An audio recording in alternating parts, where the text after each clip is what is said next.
sókè pamọ́. Mountain back to Atlantic Ocean. Open me hills to folk country. To educate, elevate, and promote. Yeah. Focus on Liberia. For Liberia, Liberia. For Liberia, yeah. From Monday to Sunday. From Monday to Sunday. It's focus on Liberia.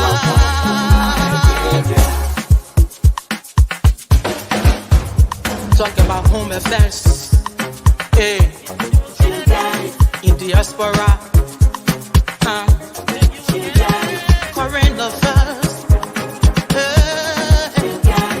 Reliable information. History. Talking about culture. Politics. Education. Entertainment. Business. Sports. Advertisement. Articulation. Focus on Liberia. Focus on Liberia. Focus on Liberia. From Monday to Sunday. Focus. At Focus on Liberia, we discuss everything Liberia, from education to politics, arts and culture, entertainment, agriculture, history, religion, family, and technology. Focus on Liberia uncovers and showcases the best of Liberia and shows the world the truth about Liberia. We educate, elevate, and promote all things Liberia. We conduct interviews, panel discussions, debates, and more. Tune in to Focus on Liberia on Facebook and YouTube and be a part of the stories that make up the news. This is Focus on Liberia, and I am Dennis Jack. Hello, and I am Jerome Gaiman. I'm the host of On Point, and with me are the best and brightest. We don't have to call them every day to remind them to be here. These are committed men to the cause, the true patriots of Liberia. My co-host here is Jimmy Eastman. Mr. Eastman, how are you doing in the nation's capital? Well, I'm very proud. Liberia is well represented on the world stage today, and I couldn't be prouder. Great. While he's having dinner over there, I said, Mr. Padmo, the Bassa men still eating his smoked fish and dry rice. It's all right, Bassa people, they can't leave their smoked fish behind. Mr. Padmo, co-host, how you doing, sir? How's Minnesota? I'm doing well. Minnesota is beautiful as usual in the summertime. I'm doing well. I'm glad to be here today. Thank you so much, Mr. Dillon. Great. Mr. Towell, Houston, how are we doing there? I'm doing good. Everything is good. The weather is nice. It's over 100 degrees here today, but we're handling it. Excellent. Dr. Booty from across the ocean. Yesterday I saw Manchester United got destroyed. My Chelsea got destroyed. What's going on here? Is this the same old thing we're doing this year? Are you doing that, sir? Yeah, I don't care much about Chelsea. I don't care much about Chelsea or Manchester United, so they can get destroyed as much as possible. I think Mr. Isma is eating a little cocodolo in the background, so let's give him some space to do that. But it's always great, I enjoy being in the presence of all of you gentlemen, and because I learn a lot, right? And I think everyone who watched the show will always pick up something important from all of us when we share ideas. So I'm happy to be here again today. Great. Mr. Morris, someone told me that I was on National Public Radio the other day, and they were talking about Minnesota is the land, the state of 10,000 lakes. And one of the experts said some of those lakes are just ponds. Somebody just dug and they counted as a lake. So actually, it's not 10,000 lakes. Go ahead, Mr. Morris. We're putting your state on the line. You're making claim of 10,000 lakes. They say some of those lakes, people pick up shovel and dig up and just dug behind the house and they call it a lake. Are you doing that, sir? I'm good, Mr. Gidman. I don't know. I wasn't paying attention to the Olympics. I don't know how Liberia did. So maybe you guys can give us some updates. Hopefully it wasn't too terrible. Matadi represented semifinal. Great. Ladies and gentlemen, you know, the whole week and all next week, the Olympic ends next week. Today, it was a proud moment for me and my children. We were sitting in the living room to see a Liberian on the global stage representing our nation, even though he didn't make it to the final round, but he ran among the top and the best in the nation. He came in eighth, took 8th place. Matadi, this guy was fast, but when you are a newcomer, an infant among giants, we are hoping that our folks, our private sector, our government will put more money into the young folks. They have done this all on their own. We can now begin to invest. It shouldn't be all government, but since we do not have a private sector large enough as the other countries, we have to pitch in. But Liberia today, I was proud to see a Liberian man standing among the greats, and he held his own. I was proud. Ladies and gentlemen, thank you very much. Let's talk a little bit about patriotism. Let's talk about our nation, about who we are and what we can do. Let's talk about what we have in common. When Mr. Matadi was out there running for Liberia, nobody asked whether he was Seditian, he was Unity Partisan, he was whatever. He was a Liberian, and we were all proud. I hope we all were. Mr. Eastman, when you saw this young man on the stage with the Liberian flag and they are saying Liberia is in it, what was your feeling? Oh, as soon as I saw the flag, you know, they have a way of flashing the country flags in front of each runner. Yes. And you could see the Lone Star right there, man, ready, right in the middle of, on the top of the screen. It was a proud moment. And for someone to reach the world stage, you know, with the meager resources available, you have to commend them. I think to be a true Liberian, let's all face it, if we're not supporting the Liberia being ahead, if we're not supporting our youth getting more and more skills and acclamation, then we're not true patriots, because true patriots will support his homeland no matter what. There's nothing political, there's nothing religious, there's nothing will stop you from having that national desire to support our people. I think we have to start pooling our resources, especially us in the diaspora.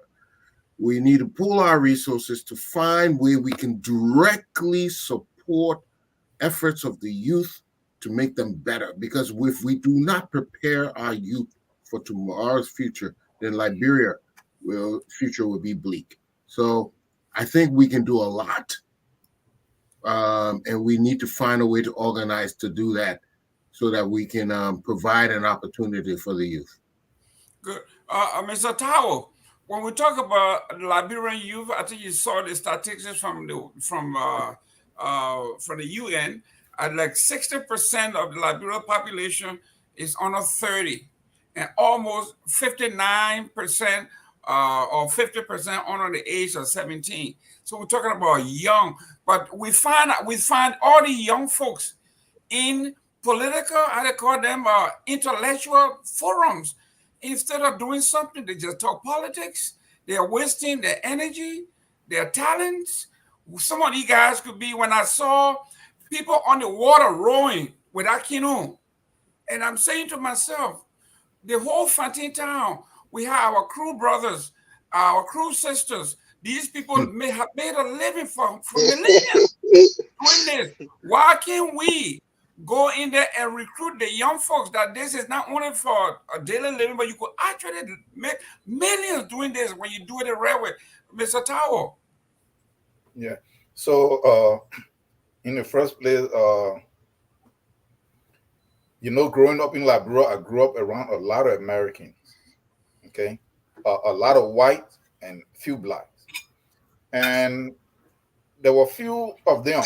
One of them was from Minneapolis, and they used to always say the people here have natural ability or natural abilities, like things that people have to go to school for, and actually try to learn in the U.S. They just like they grab it like that, but I really couldn't understand that, right?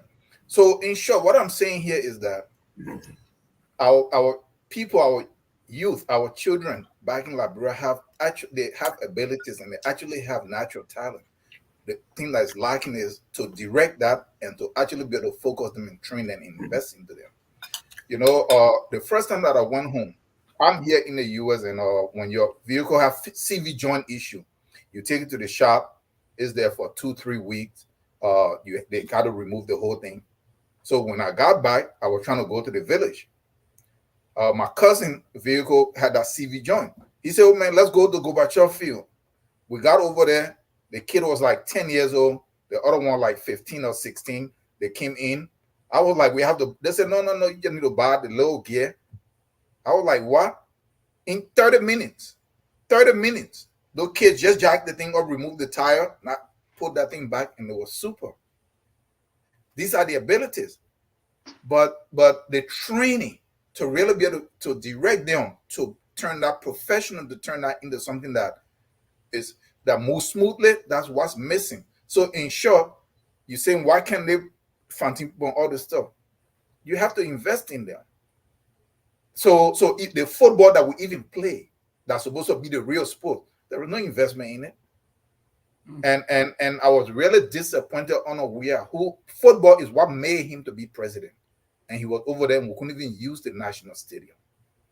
It was all messed up. There was no investment in it. So these are the things that we are talking about. I'm not trying to single him out. I'm just giving a point here. So our kids, our youth actually have talent, and they actually are really, really smart if they can just be invested and then you give them a sense of direction.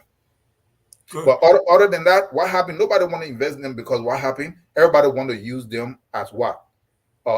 Political foes, right? If somebody wants to get job from Boyka, they come in, they bring the youth.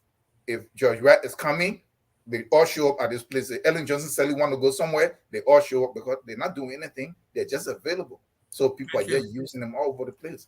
Thank you. Nobody has interest in investing in them. Good. Dr. Booty, when we're talking about race, running, these are things that we see you and I did, we all did down there. Like he said, we don't have any youth development program. We don't have any talent search. We don't have anybody to channel or to develop these talents. These are things that they don't need special, to begin with, you don't need any special training or any facility to do like the canoeing we're talking about, the track and field and these things. These are things that we do every day that we could do better. Instead, we are all the political forum and doing all kinds of stuff, Mr. Dr. Booty. Well, first of all, y'all leave the group for alone. I think we not because people now, but we talk about talent. You pass up, man. We are the crew, man. Yeah. So yeah, these my people alone. Don't go one or two on Kino Nane. I say all the organ rocking. So basically, no. I think enough has been said. I think Mr. Eastman and Mr. Tao both touched on it. We need investment. We have the infrastructure in place, and Mr. Tao has talked about this many times before. But the infrastructure is not delivering. So you have the Ministry of Youth and Sports that is supposed to be developing programs to help our young people utilize or maximize their talents. All right, but unfortunately, it's one of the underfunded ministries in our budget. Right, clearly because no government in the past, I don't know how many years of governments, have seen the young people of Liberia as anything more than votes to get them into office. And I think until the mentality can change from the top, and until the young people themselves can start to study. I was talking to a friend of mine yesterday, I think, or today, about what's going on in Nigeria. As horrible as it is in terms of the loss of lives, but the fact that young people have decided to stand up and say, look, this is not good enough, right? We need to do something different. Liberians need to take lead out of those pages from Kenya to Nigeria to say, look, we need to tell the government when things are not working in our favor, when we can't see the opportunities for young people, we can't see the path, right, for more matatis, right? How many more matatis can we get? We need to see a clear path. Okay, here's the program that's developing them, and then they will go to this level, and then we'll go to that. There's no path, right? So they need to stand up and speak for themselves. But unfortunately, it's not happening. And how we can get it, and I know Mr. Morris touched on this a few weeks ago, how disenchanted we feel with the fact that people might not be stepping up and pushing for themselves.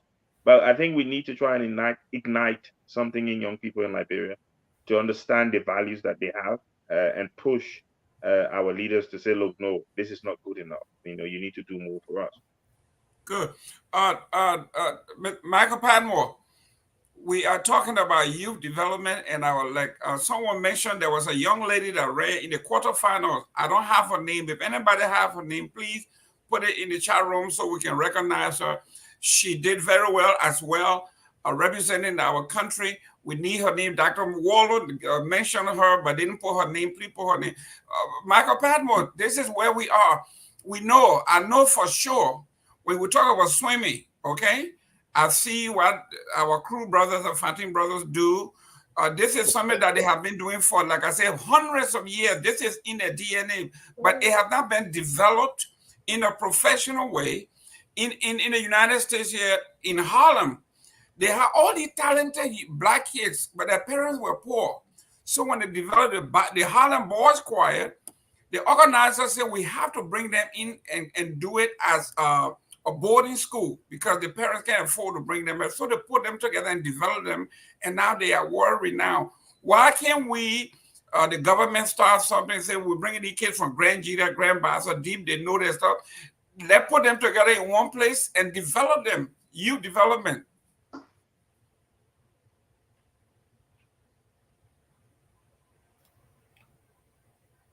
You are muted. How many times have I clicked the one mute button?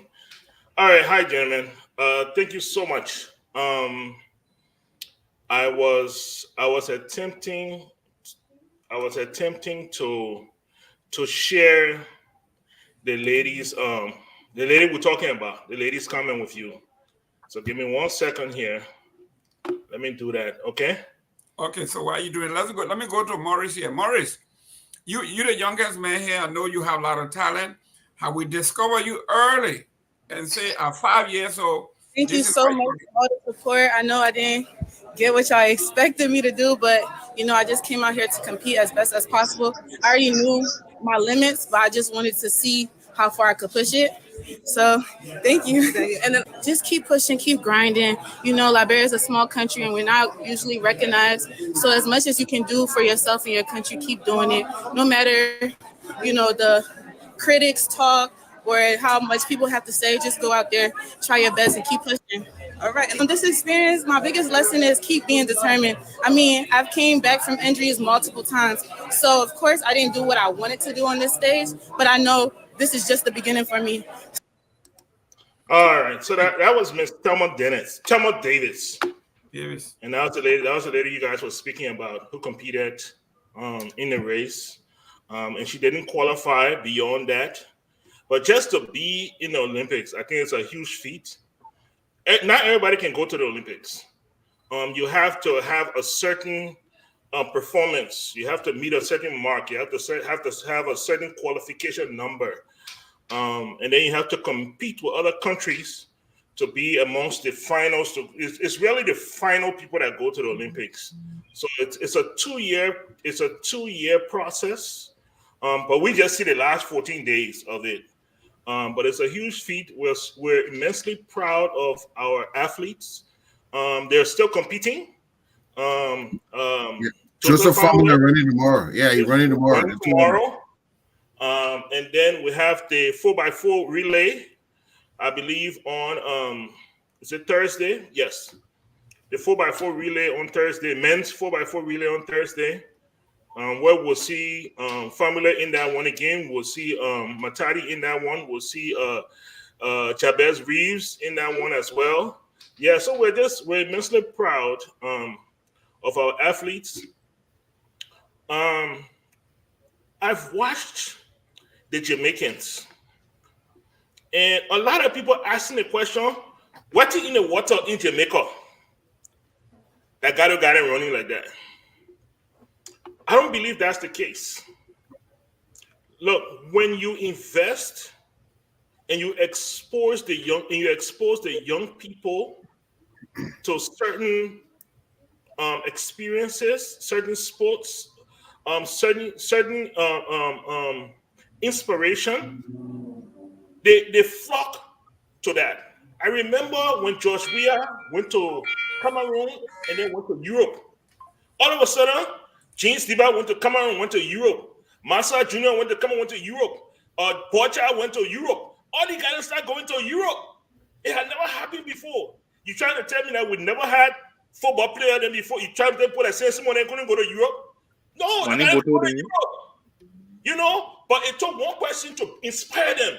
And then all of a sudden, everybody wanted to play football. Everybody wanted to be inspired. So they put more attention to it.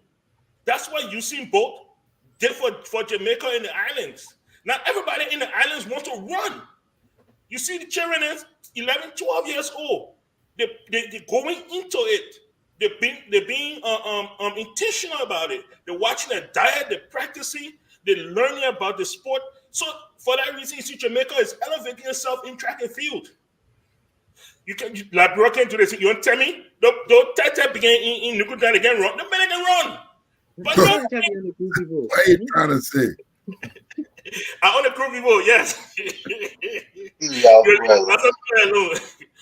But the thing is, all jokes aside, you try to make people in Liberia not fast? No, they are. Everybody on our Olympic team is from out of Liberia. It's from the diaspora.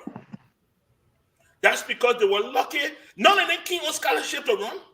Their parents just happened to be in the U.S., happened to be other places, invested in sports, and their talent grew. You try to tell me people in Liberia, 5 million people, nobody can run. People can run. People can run. We just got to invest in those things. We see those things as unimportant, but those things, look, I don't know if you guys saw St. Lucia. Yeah. Today, the lady from St. Lucia, I don't know how to pronounce her French name, so I'll just call it Red Julian. Mm-hmm. She beat everybody. Beat Americans. She beat everybody. The whole country on fire. And the population of St. Lucia is 257,000. The entire population. The whole country on fire. Everybody celebrating. Young St. Lucian girls now are looking at that girl and they see inspiration. That's all we need, man, people. So that's where it comes from, but it comes with investment. You can have inspiration, but if you don't have investment, if you don't have a government that pays attention to you, if you don't have a government that pays attention to the youth, and they don't see the value in the youth, all they want is militancy, who the general and who they, if that what they want, what I mean, Amanda, you will get, but that's what we are. Great. Elvis, when we're talking about investment here, we are talking about this young woman from St. Lucia. The population of St. Lucia is 257,000. That's just it. That's a one county, basically one or two counties in Liberia. But she said she saw Usain Bolt and other folks that were doing it, and they said if they can do it, why not? They ran next door to us, and they started doing the same thing. And I keep saying this, people taking it for fun, but every region of Liberia has special talent. Okay, we'll talk about the things they're doing. They're doing jumping and running and swimming and rowing, throwing parks and shooting, and these are things that we do. You remember during our days way back when you play soccer, they say you were grown up. You were doing it until President Doe decided to invest in those few group of folk who include former President Weah, and all of a sudden soccer now is the way to go. Sinking, we used to say it was a grown-up people thing. Grown-up people, what a boy named Bambo. Tikanso, all of that. Now the young men, they call Zeno or what his name, he's all over the place. So Elvis, you're young, you're having children, you're seeing what's happening. Where do we go from here? How do we develop our talents? Yeah, I think we need to slow down a little bit, because what's more important? Investing in sports or investing in education and healthcare? But let me say this. Look, you have a couple of Fonatis, a couple of G players, a couple of Muna, you put in Kino, they will roll for maybe 5-10 minutes. But they may lack the endurance and the conditioning to compete against some of these, skinny white kids who you think you don't see them with the muscle, building over muscle, but they have the endurance and the stamina, they'll probably win the race. So what that comes down to is diet. One of the things when I was younger and I was playing sports, you go home, you look at your mouth, have a pan butter, you tell me, I can't eat that. That's going to slow me down. You're playing American football, you're playing soccer. You understand that your conditioning and your nutrition is very important. So a man who comes from eating heavy, pan butter and lukuta, you think you ought to go drinking, and get that stamina, all that oil in the system is going to slow him down. So our diet is one thing, and also the lack of money. And I don't even mind it, because the reality is we have more pressing issues than just sports. Sports can be unifying to the nation. It can bring, collective pride. But the reality is the most important thing that has to do with the life and the well-being of the people is more important than sports, at least in this, in our current time. But like Mr. Patman was saying, and this happens for many African countries, not just Liberia and other countries. Most of the athletes from these other countries live in the diaspora. When you look at a team like Senegal, who won the African Cup of Nations a few years ago, almost all of the players on that team grew up or were born in France, went to the French academies, learned how to play football in France, was taught the tactics, and was, got the nutrition and all of the development from France. And they went back to Senegal, and they dominated on the African continent, because the training and the nutrition that they got and the tactics that they learned from the French academies was just far more superior than most of the African countries.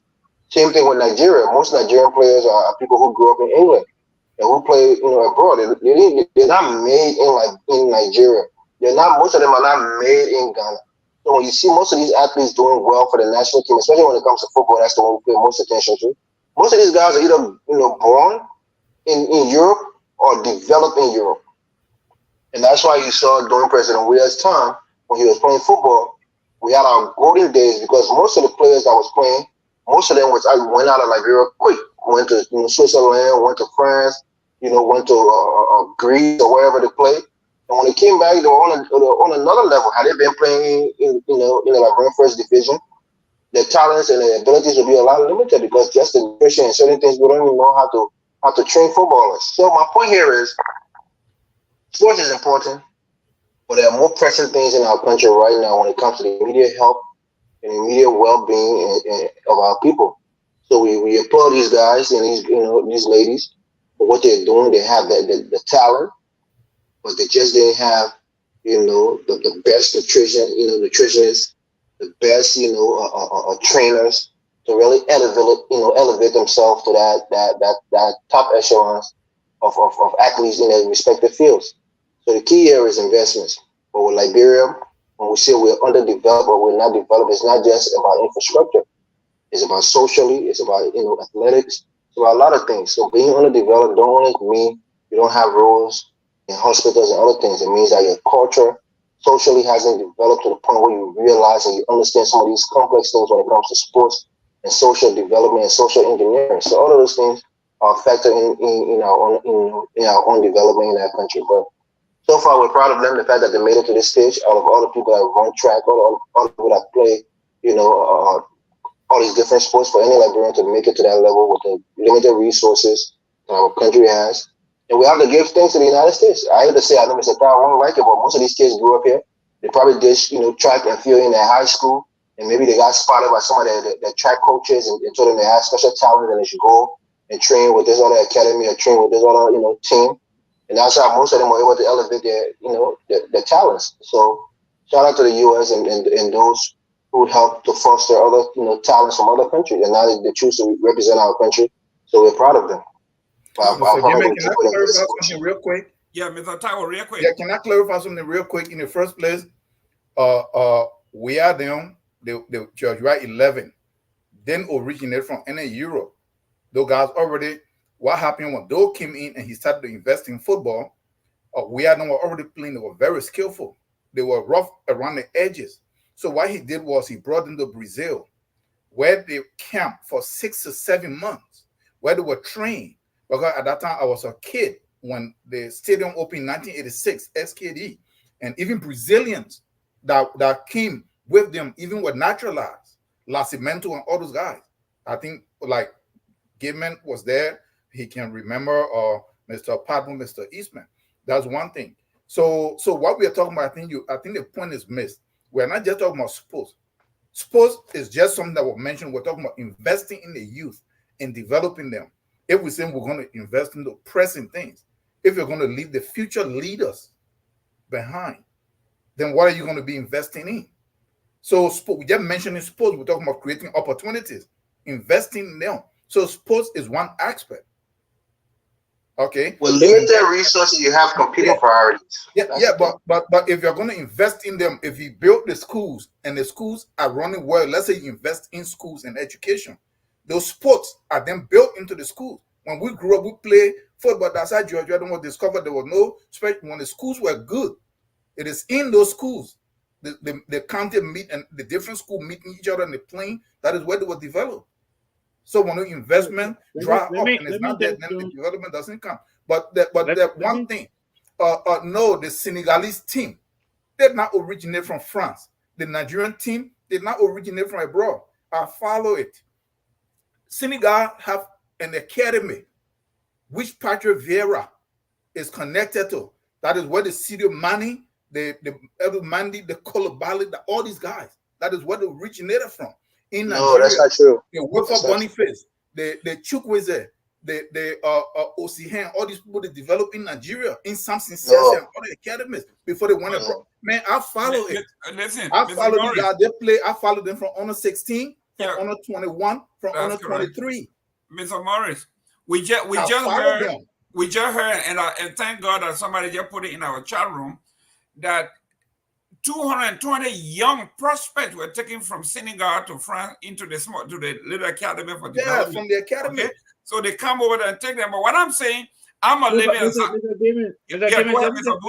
to add something to what Mr. Tao is saying. ASEC, right? ASEC in Ivory Coast. You talk about guys like Didier Drogba, the Yaya, the Touré brothers. All of those guys came to ASEC, right? And then went to Europe. So they were already developed. Right, so to say that most of these guys come from Europe is not necessary. In the case of Liberia with our athletes, yes, not the footballers, but with the guys who are competing for us now, yes, they might have come from here. But I think no, for football, there are a lot of academies on the continent that are producing really good players, right? And these guys then go to Europe to make the youth money level, right? But Nigerian players follow them to the level. Let me tell you why it's important. I think Mr. Padmo is here a few years ago when we were looking at America Got Talent, when I had a Liberian girl there. He made sure he were raising money, midnight, calling people, calling me, everybody calling.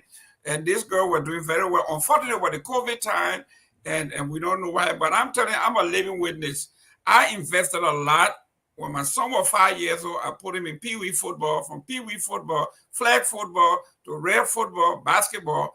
And he was able to get a scholarship, $400,000 scholarship, school that I wouldn't have paid him to go to. Now he's some top guy with a VA at 22. What I'm saying here is, once the facilities are developed, because if you're going to do rolling, the Aquino we're talking about, even if you're going to do it on the water, you got to have the deck. You got to have the coaches. You got to have the doctors, like the nutritionists. All of these things are facilitated. Running, same thing. Those boys run on the sand is an excellent way to do it, but you still need people to train you, your body type, the kind of exercise to do. Every sport has a different part of the body that develops in certain ways. The gymnasium, the diet, all of these things. So yes, one of those gold medal were millions. One, if you were lucky to get that little girl from St. Lucia, the attention that St. Lucia has from this Friday, the tourism, we talk about endorsement, you name it, it's coming. One medal. So if Liberia invested $1 million to provide facility for all of these, and we win 2 medals, it pays for itself. Michael Padmore just talked to us about the endless possibilities of athletes like these. All right, something going on my mouse today. I mean, look, we've seen it before. We've seen it before. A lot of people, refer to the stint of the American Idol. It just shows what we could do as a community when we get together. Every day, ordinary people getting together with a sense of purpose. But look, we can do this, man. Look, during the 1980s, we saw what the government did to invest. The little bit they invested in soccer, and we saw what happened. We got our stadium, and we got people going to Europe. It's just a sense of purpose. We can do this. Liberia can do it. It doesn't really take that much. You cut the waste that needs to be cut. Look, I will always tell people this. If we can buy 103 luxury vehicles for people on Capitol Hill, we can invest in something in our youth. We don't have to decide what we want to do. We just have to decide what we want to do. And we can get there. We can get there. It's as simple as that. But time is fast spent, Chief. Yes. We got a lot to discuss. But allow me to comment in 20 seconds. Yes, go ahead. Just I think one or two of the panel personnel had said that, is football a priority? There's so many other things to do. What they've studied in social science is there's certain things that matter to the community, and even though you may not have a very sophisticated infrastructure, but if you could go to a game and watch a good game and be nationally proud, those things give release endorphins for people, and they feel good about themselves. So we frequently associate advancement with well-being, and that's not true. You could be in the most advanced society and commit suicide. Your well-being is based on more intrinsic things that make you happy and satisfied, and it doesn't require necessarily money or something. So having that national pride, promoting the national image brings satisfaction to the Liberian. So it is also important that, as much as it will not economically advance the country, but it brings satisfaction to the population, and they feel better about themselves, which is important for peace. Great. There's a gentleman on our line here named Patrick Sayer. Patrick Sayer is saying there is no politics today because he came for politics and we are talking. So I was telling him, Mr. Patrick, we are white chicken. Don't praise us too much. We'll start getting into the red. Now we're going to go into politics. Mr. Padmore, like I say, you see, Mr. Alio Kamara is not here. When he saw the topic, he decided he was not going to go. He pick and choose chooses where he go, depending on the topic. So maybe you don't need to send the topic in advance. But let's go to what's happening in Liberia here. The first thing we need to look at is when the president was running, President Waika was running, he talked about acronym called ARREST, which is agriculture, rule of law. That's the key one, the rule of law. And today we can say he didn't want to start with agriculture, The road thing, they took the $22 million. I see you see all the video on the air that you go to Riverside, the cars are everywhere you go, cars are being stuck. There was a gentleman out of Grand Gita that said you can leave Grand Gita. Joseph Walker doing so well, you can leave Grand Gita to Monterey in 6 hours. So you can go to Zopena said you can go to Zwedru and to Monroe back and forth in 6 hours. He said 3 hours from Grand Gita. This is the Zopena. Today we are saying so. We are not dealing with agriculture. We are not dealing with roads. We are not dealing with the most component part of the area, which is the rule of law.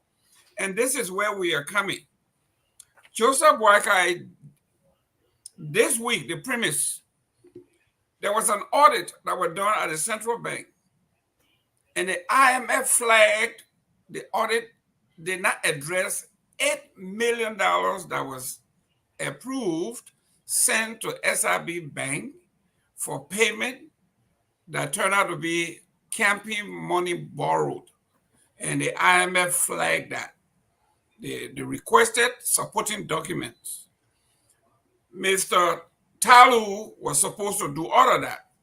So what they have done politically was to preempt that investigation by getting rid of this guy and saying the audit report flagged you as doing some things that are questionable.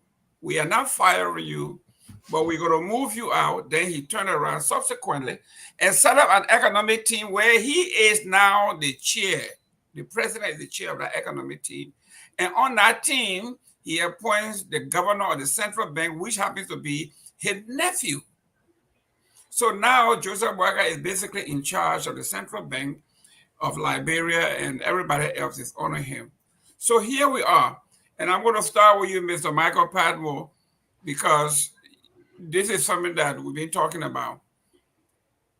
The rule of law. What is going on here? Why the statute that established the bank makes it clear for the bank, any one of the governors to be removed, it has to be done through an act of impeachment from the House. They have to be tried in the Senate and can be removed, and the president signs off on it. But instead, the president has usurped the role of the legislature and the executive and all that, Mr. Padmore. So, so the president once more has stepped on his tongue. He's going, this case is going to go to the Supreme Court, and the Supreme Court is going to toss out the suspension of the president. Another embarrassing thing, you know?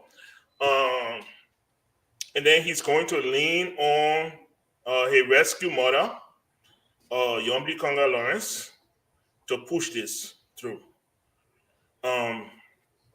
But the president should have a panel of advisors, legal advisor, financial advisor, economic advisor, you know, and these people, before he come out and before anything leaves his office, these people are supposed to review this, give him advice, give him options, tell him what is legal, what is possible, and then based on that information, he can make an informed decision and say, okay, we'll go this way.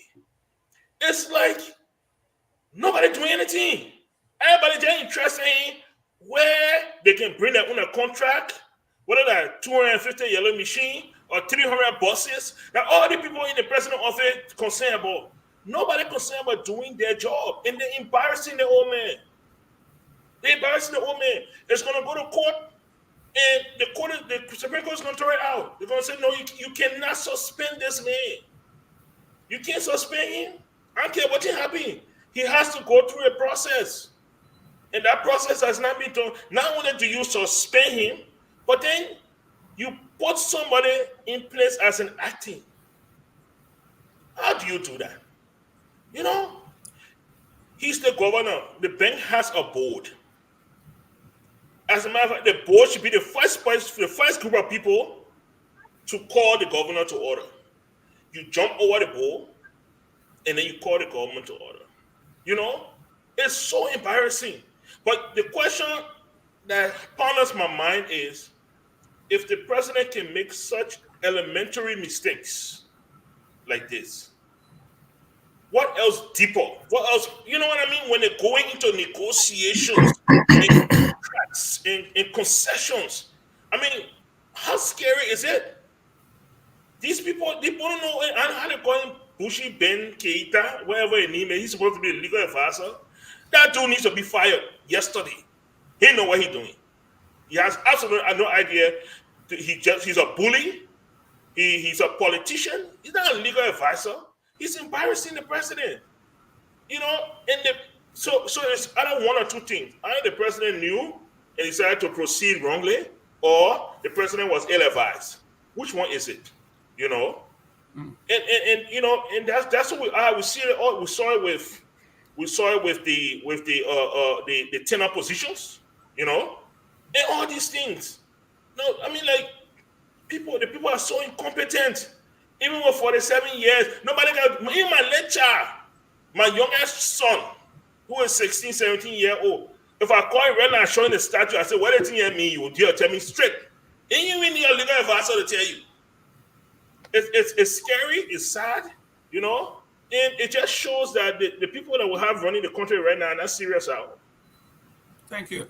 Mr. Eastman, when we talk about diplomacy, when we talk about the rule of law, sometimes people say people are in their environment. Joseph Walker was born in the 1930s. That was Charles D.B. King time, then Bagley, then Tubman. It was when these people were like benevolent dictators. They did their own thing. They didn't like to go through the process. He's a product of that. And this man he vowed to go back to that because the Supreme Court rules, he disregarded the Supreme Court. He surrounds himself with folks who are not telling him that this is not good for us internationally. He does it anyway. You know, I saw this thing play out with the LTA commissioners. When he wanted to replace them, he could not, and then he ended up dismissing them.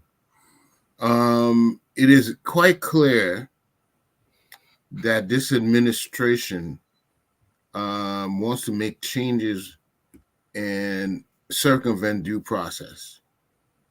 It's unfathomable why that report, the GSC report, and mind you, that report alone was not enough to go by. They should have gone into a more deeper investigation, then finally charge the governor with whatever crimes he might have committed before talking about dismissing him. So it is clear that this administration wants to do things outside due process. We saw that from the very beginning when they came to the inaugural budget. There was a call to NASCAR requesting money for cars, to buy secure cars, and they were not even a sitting government at the time. They had no position to make that sort of request. And that was done. So these are the early signs that the administration will go out of due process to accomplish whatever aim they want. Now, I've seen people on the other side of the fence defend it, and they quote Machiavelli: "The ends justify the means." But if you continue to undermine your legal infrastructure, it will eventually collapse. And in fact, we already know our legal infrastructure is already fragile. And so we must remember always that institutions are what will continually guarantee the progress of our nation. If we undermine the institutions, especially like the justice institution, legal institution, the courts, if we start undermining those things, it will eventually erode the very fabric of the Liberian entity. So I understand why they're doing. Sometimes you can understand why they're doing what they're doing, but you can't spike your nose to save your face. We have to be a country that follows rules and regulation, and if we don't, then we're opening Pandora's box. And this has been going on for a while, and it's not a mature way of doing things. If we want to become dictators, then be dictators. Even the last administration, you heard the finance minister allude that it would be good that we had a dictatorship, then we can just get things done. I guess there's so many tips. There's so many red tapes to go through to get things done. Well, you have a choice: either get rid of the red tapes or abide by the rules. So, it's not a good look. But I think this is just the beginning. I think we're going to see a lot of this. Great. Mr. Tao, we are headed down a slippery slope here. The president, I think there was a beef between the president and the Supreme Court. After the Supreme Court made a couple of rulings against the president, he decided he will withhold a budget. He won't fund them. I mean, it's a way of getting back at them. Tao, where are we going with this? Yeah. So look at first. I personally, after looking at the WEA government for the last 6 years, how badly it was run, how openly corrupt it was, I think people should be persecuted if they can find something. But we still want for the process to be followed. And the struggle, and if that was the intention to actually really persecute people and then recover stolen funds, then that's good. But the question we keep asking is, how come they're always making some kind of mistake?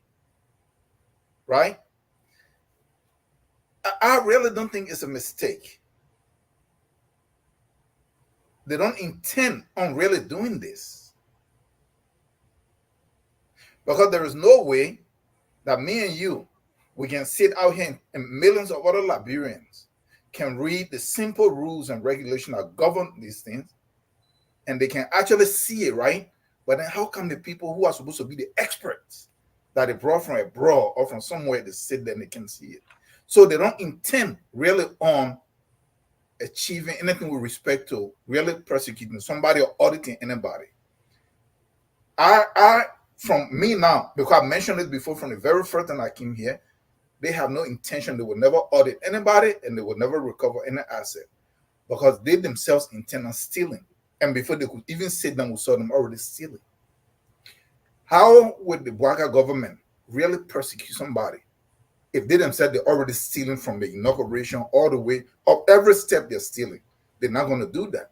But they're trying to throw how you call it? You always use some kind of whacking the dog or something. You always use so that the Liberian people can say, you see, they're serious, they want to do something. But then under the cover of that, right, they score some points. They bypass the law to put their own people in. This is really about getting job for somebody for them to go there.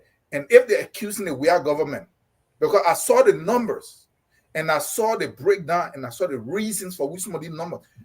$500,000 to a company from Gambia to be able to teach people how to put money in money counting machine to count it. That don't make any sense. I think they should, but they don't have intention to persecute those. The same way they're accusing WEA that Otalu was there and he was giving them money. They want to put their own person there to give them money. That is what I'm really seeing here.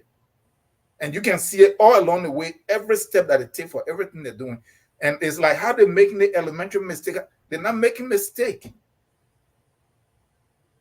They are really, really executing things the way it's supposed to, the way they see it, and they're going to go through this, and they're going to also loot. At the end of the day, guess what? Somebody else will come there. Whether it's Cummings, I have so-called respect for Cummings here. He come there, you will see exactly the same thing. Let me tell you, this thing, the system. But look, there's no. before I close. There's the one thing I want to say before I close.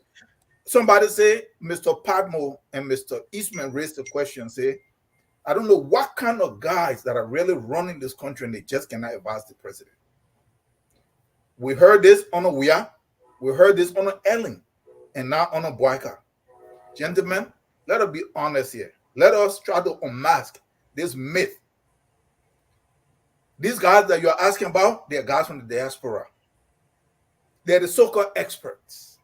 They're the so-called, so the way the diaspora group push this stuff, let them just start having the election and form the government and be bringing it home.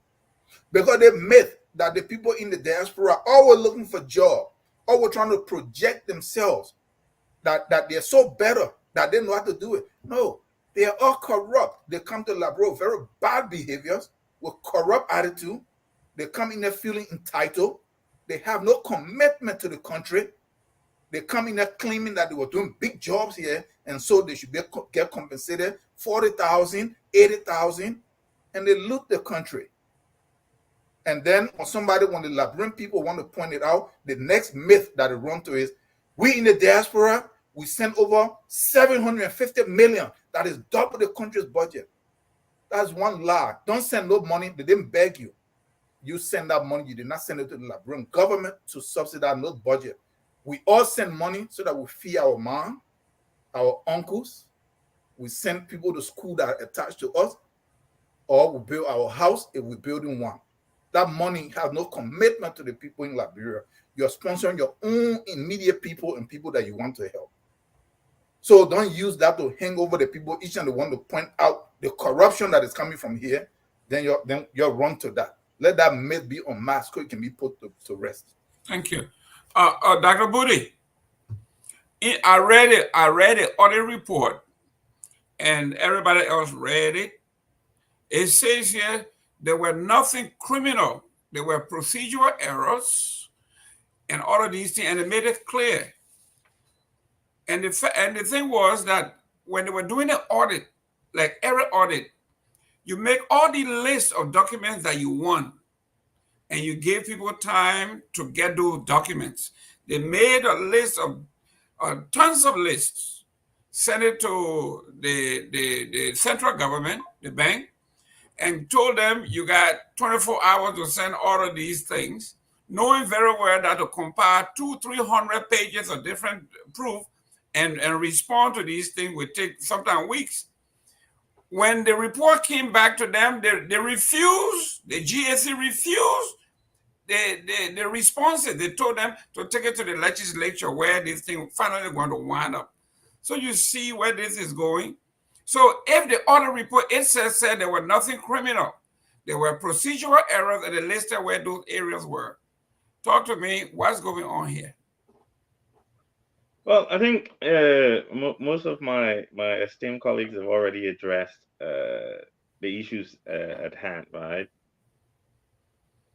I'm angry because for some reason, the Liberian people trusted President Boakai to come in and run the country within the rule of law, to run the country that is fair and equitable for all Liberians.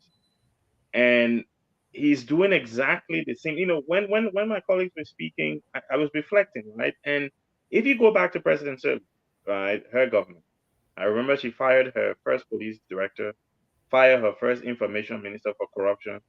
They investigated them, sent them to court. That case went on, boom, nothing came out of it. The other person would do something, they would send them to court, it would go on, boom. The key word here for all of us, right, is impunity. That's the key word. People will continue to do these things because they know they can do it and get away with it, right? People will continue. Every government that comes in will have individuals, not everybody. There are always individuals in the government that might be doing something good, but the majority of our brothers and sisters in Liberia and from the diaspora who come into government know that they can come in, they can steal, they can break the law, they can kick people around, they can do whatever they want to do because there is no one to hold them accountable. The Liberian people are too afraid to stand up to them. Opposition complain. They come in like the Unity Party is doing now. They do the exact same things the guy was doing before. And it's simply because we know as Liberians that if you do these things, you will walk. Look, President Sirleaf bankrupt, right? She bankrupted, what's it called? Nukal. No. And all she said to the Liberian people, oh, I take credit, I take responsibility for all the money that God did. What happened? Millions and millions and millions of dollars. Pum, just gone like that. Liberian people money. Our people are still dying. There's still no good hospitals. There's still no good roads. There's still no enough food for people to eat.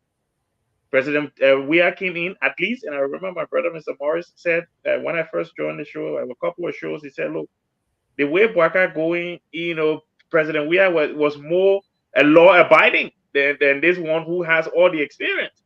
And yes, President Weah, we can accuse him of not having the competence to do certain things the way we had expected, but at least he tried to abide by the rule of law. But some of his men honor him to was stealing money. Where they at today? Some of them are senators, right? Some of them are big boys. Like you were telling me about Tue. I'm not sure that he stole money, but if he did steal, he consulted, right? In Ivory Coast and in Ghana, like you said, because again, impunity. Nobody would do anything to them. What's his name? Samukai was arraigned, taken to court, found guilty. I don't even know whether he paid that money by President. We had what's it? The pardon him, boom, so he go. Impunity. And until we can change that culture of impunity in our country, I don't know how to change it. And I'll leave it with others to come up with ideas. But until we can change this culture of impunity in our country, every government that comes in will do the exact same thing. They will break the rule. Then we'll get there. Oh, my man, you all of these supposed to know the rule. They will do what they want. And say, oh, and they will just keep doing it. And that's the word that just keep coming to my mind, impunity. Until we can change the culture of impunity, Liberia has nowhere to go. Elvis, the president illegally removed the president of the bank, the governor of the bank, then appointed his nephew to be the acting. Talk to us. Thank you, Mr. Goodman. Look, I mean, suspension and replacement is tantamount to removal. And I want to use a legal term here that maybe doesn't completely refers to this case, but it's it's a legal doctrine called fruit of the poisonous tree. I'm not a lawyer, but we know these layman terms. And if you use illegal means to gain evidence, and you try to use that evidence in court, it won't be allowed. In this case, we're not talking evidence, but we're talking about the process. It's another legal school of thought that if the law isn't on your side, you argue the process. And in this case, the law may not be on the side of the bank governor, but the process, will work in his favor because the government, circumvented the process. And this is a tried and tested, technique from our president right now. He did it with the other guys. Those guys were in perhaps less consequential positions, so they just took whatever they could take. Maybe a backdoor settlement, or they just didn't want any kind of trouble or anything to escalate, and they just left. But of course, the president had no right to suspend them. Especially, I don't even think those guys had a quote-unquote audit report. I think there were just accusations that was brought up against them, and based on those accusations, the president said he was suspending them until further investigation. And while they were suspended, he put other people in their places. So I think I said it here before. President Bwaka, I used to say he's a habitual maker of bad decisions, but now, like Mr. Tower said, I think it's quite deliberate. And this is a man who has been in many governments. You see how things are done. You see how you can, you can twist the arms of people and get them to do what you want them to do.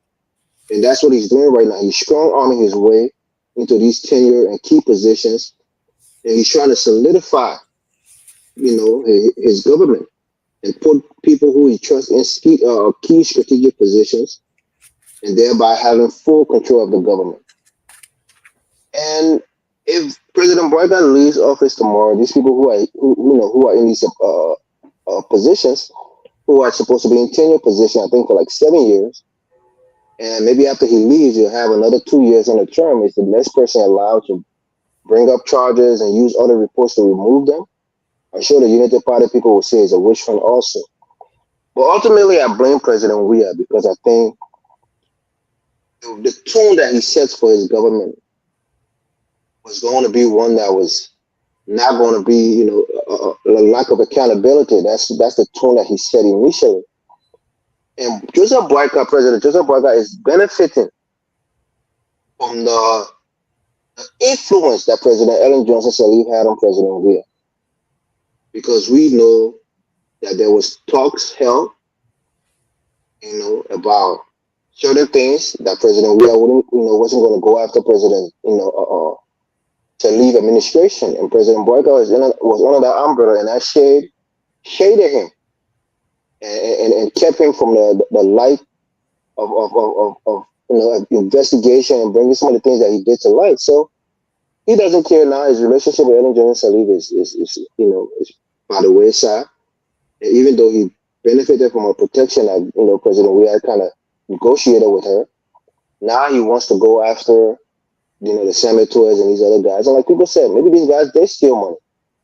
But if the process by which you're using to bring them to justice is flawed, and you're not using the right process, they can be thrown out on a technicality. So use the lawyers, people who are well adept within the laws, to bring justice, because every step that you take in law, if you make one wrong turn, that can be used against you. So ultimately, I would say a man who is circumventing the law, who has done this before, we saw this before, is saying that he's a rule of law man. I want to bring justice to the country. And that's where some of us will see the hypocrisy in it. I don't care about Samuel Toy. I don't care about any of those other guys who served President Weah. If they thought it was carte blanche to just take money from the Liberian people, definitely they should be prosecuted. But in that same breath, if our government right now is not following the laws and are trying to circumvent the processes to bring justice to the people, we don't want that kind of justice. You have to bring justice the right way. You're president. There's no need to rush. There's no need for a hurry. You got 6 years. Take your time. Do things the right way. Maybe there are loopholes you can use in your advantage, to your advantage, but don't just arbitrarily, disregard the law and think that you're doing the right thing, because ultimately, like Mr. Eastman said, the end justifies the means. That's not how it works. You got to do things by the book. Thank you. Great. Number two, Mr. Eastman. This week, those of us who know been in politics for a long time, we know a distraction when we see it 1,000 miles away. The president is under immense pressure, but was disgraced at the July 26th celebration, while other legal dignitaries were in town, presidents were in town. The president was lambasted by the orator. The American ambassador walked off, left the president and his guests on stage, the yellow machine, the $8 million, everything was coming down on the president, and they do exactly what everybody else would do. When you are in doubt, you go after the most hated person from the time they came into power. They didn't like Tuer. Nobody in Liberia liked Tuer, according to them. So what do? Every time you're in trouble, you call Tuer's name. When they want to investigate Nyanswa, the auditor's death, they said they were doing that. We don't know what happened. They say y'all call Tuer. Tuer saw him on his way to the bar. Tuer was never in his midst. He was never in the midst. Was never in his house. But it said Tuer saw him going. They brought Tuer in. You in trouble again with the July 26th. You arrest Tuer. You know where Tuer is. They put up an Interpol. This big splash. Spoon TV was at Tuer's house. The Tuer is on the run. He's on the run. You know where the man is. You know where he is in Africa. You know where he's working. Why are you putting on Interpol and say the man is on the run? Here we are, Mr. Eastman, arresting former people of the former administration, Mr. Tuer, and several other government officials. And to make matters worse, the same Keita, the legal advisor to the president, calling the judges and the courts to not grant bail to these people. Who does that? I think that is totally unfair. But there's a lot to unpack of what you just said. First of all, everybody is supposed to be individually accountable for their crimes. I don't like the idea that it looks like a CDC hunt. That is unfair. If you did something, it's not a CDC did it. You did it. You should take your individual, you should account for it individually. Okay. Now, Mr. Tuer is indicted. or I should say, he's on sanctions. I honestly believe if they had real intent of going after the former Minister of Finance, they would have gathered the information from the U.S. Council on the information they have on Twitter that puts him under sanctions. If that really was the intention. So instead, they see a GAC report, and I don't think that GAC report is conclusive. It left room for questions, and then you want to now arrest him based on that report, and then you make it difficult for him to come home to defend himself by using, making the getting a bond very, very challenging. I don't understand what they're doing to do that. I thought it should have been a simple process for Minister Toya to get a bond and come home and defend himself. Why make that more difficult? I don't understand the logic here. And again, I said, if they were sincerely after, to your point now, if they were sincerely after the former Minister of Finance, they could have gotten enough information on his sanctioning to use that against them. But instead, they take this GSC report, inconclusive GSC report, and then do it. It's as if maybe just what you're seeing, they're just trying to put up a distraction. It doesn't look genuine. It doesn't look sincere, because if you really wanted to, there's a lot of evidence. I'm sure there's a lot of evidence to do it. So I don't get the game that's being played, but it does appear true that it looks more of like the distraction than a sincere trying to bring people to justice. Mr. Padmore, few weeks ago, we were talking about the agriculture, we're talking about road, we're talking about rule of law, we're talking about all the things that the president promised in his campaign platform, and then he came back and said he had put together a team to now develop the roadmap to the arrest. While we were talking about that, this whole thing came about now. They are hoping that we don't talk about any of those issues. Just talk about corruption and TUE and all of that. And he has succeeded to some degree. All the talk show, all they're talking about is TUE. They're not talking about the agriculture, the roads, the economy of the place. People are not being paid. July 26th, there were no food in the country. People were never paid, but $500,000 was paid out for the celebration of July 26th. They don't want us talking about it, Mr. Padmore. Exactly. They don't want us talking about that. They don't want us talking about the $500,000 that a private citizen, Sylvester Grisby, directed the NASCOP to pay. They don't want us talking about that. That was a crime. That was a misappropriation of government funds. Somebody's supposed to go to jail. That money is supposed to be refunded in full. But Sylvester Grisby still enjoys the confidence of the president. You know, the inauguration budget, the president commissioned an investigation. We are in August. We've never seen the outcome of that investigation. You know, Roland Giddens, the Minister of Public Works, you know, asked for $22 million. Did not go through the PPCC, did not allocate things well, spend government money that were not allocated properly. You know, that was a crime. They ignore all these things. The least you could have done is fire the man for being incompetent. They couldn't even do that. You know, now they say, oh, we will go ahead and we'll go ahead and now we will prosecute, we will investigate audit reports from 2018 to 2020 to 2023.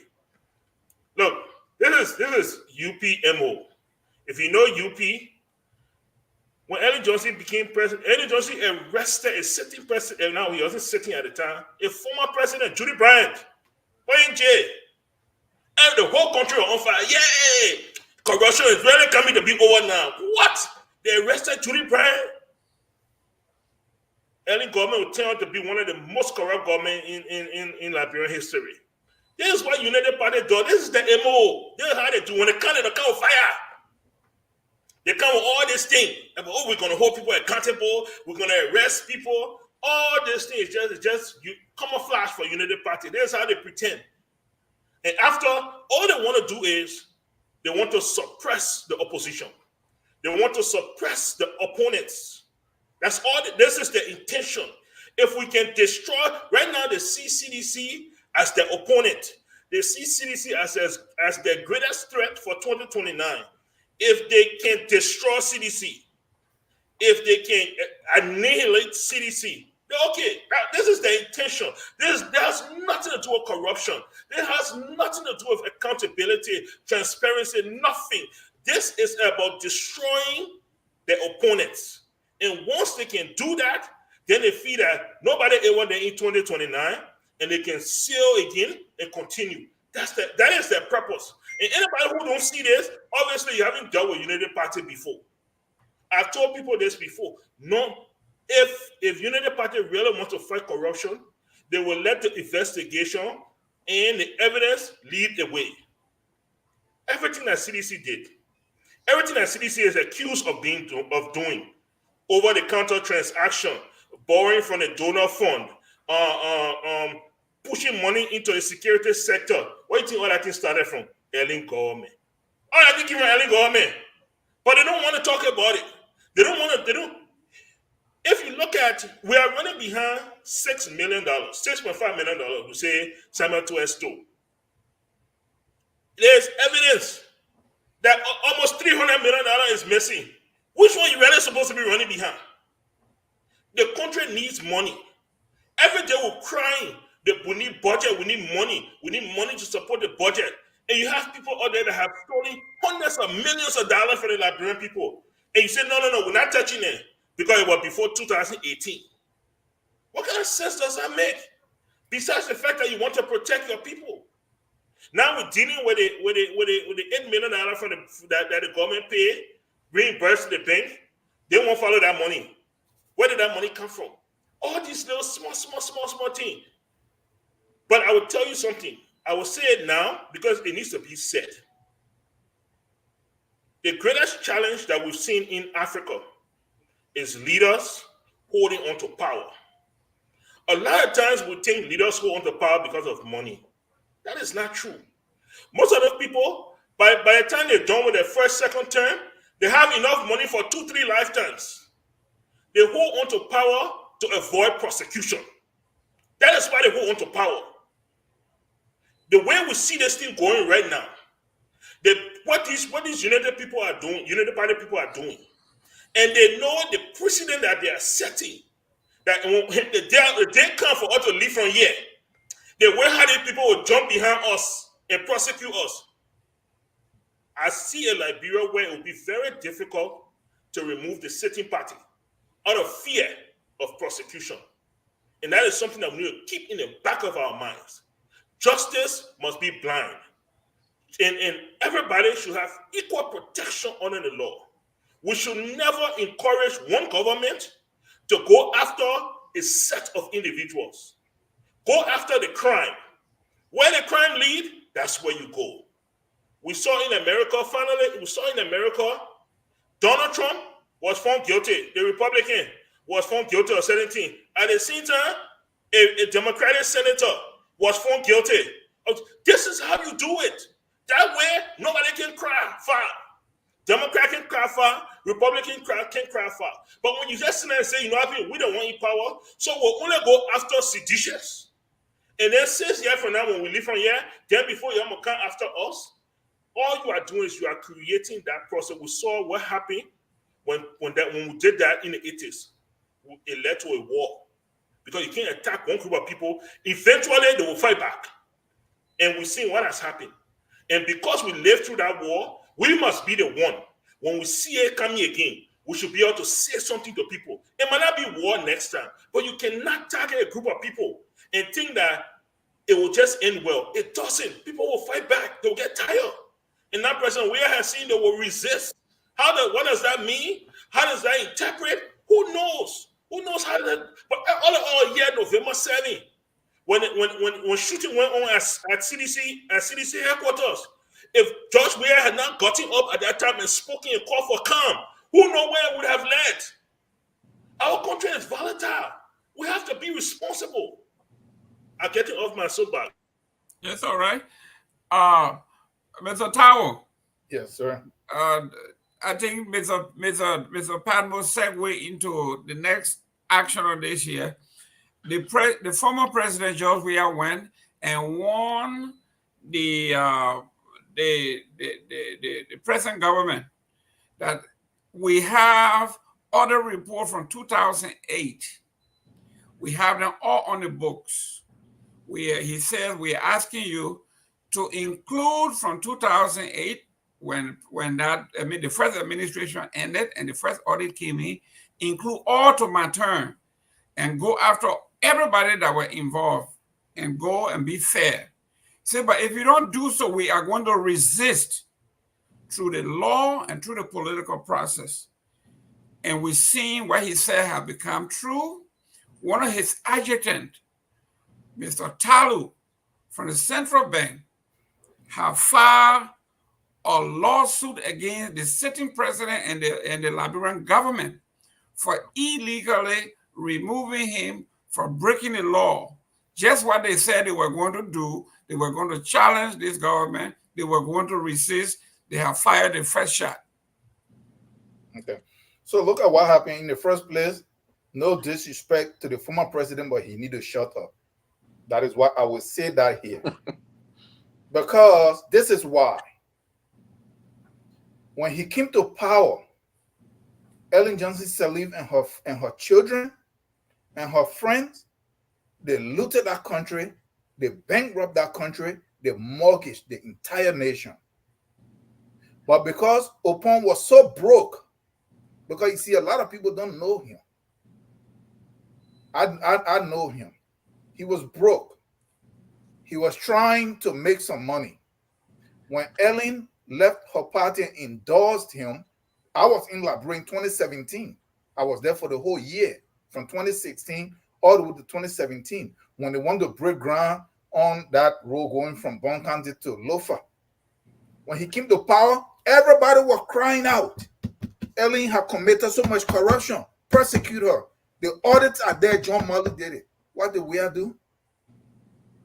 He said, Liberia, everybody know everybody. We don't want no problem, we want peace. That was a lie.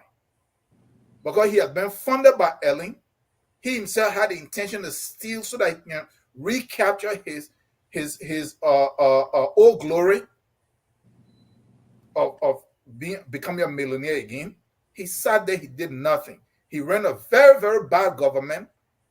Ellen stole more than them, but they ran it like play ball. They were stealing all over the place, and it's like eating red oil, and then you put white clothes on it, all over your clothes. They were all over the place. So for me here, let him keep quiet. What is he resisting? He is in no position to say anything in the first place, trying to interfere in the running of this government. Not that the government itself is serious, but if the government was serious to persecute people that stole the country's money, the country don't belong to George Weah. He himself, he need to be investigated. And if he's found guilty, he need to be arrested too. So he shouldn't, it doesn't matter where the audit starts. As long as if money was stolen, if crime was committed, the former president is in no position for him to come and give any speech.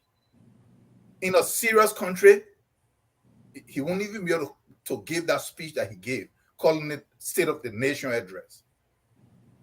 So if Tue stole, if Talu stole, if the president, former President Weah himself stole, if the government, this present government willing to follow a procedure, follow the law, establish everything and then do the investigation, and then file an indictment, then they all should be indicted and they should be punished.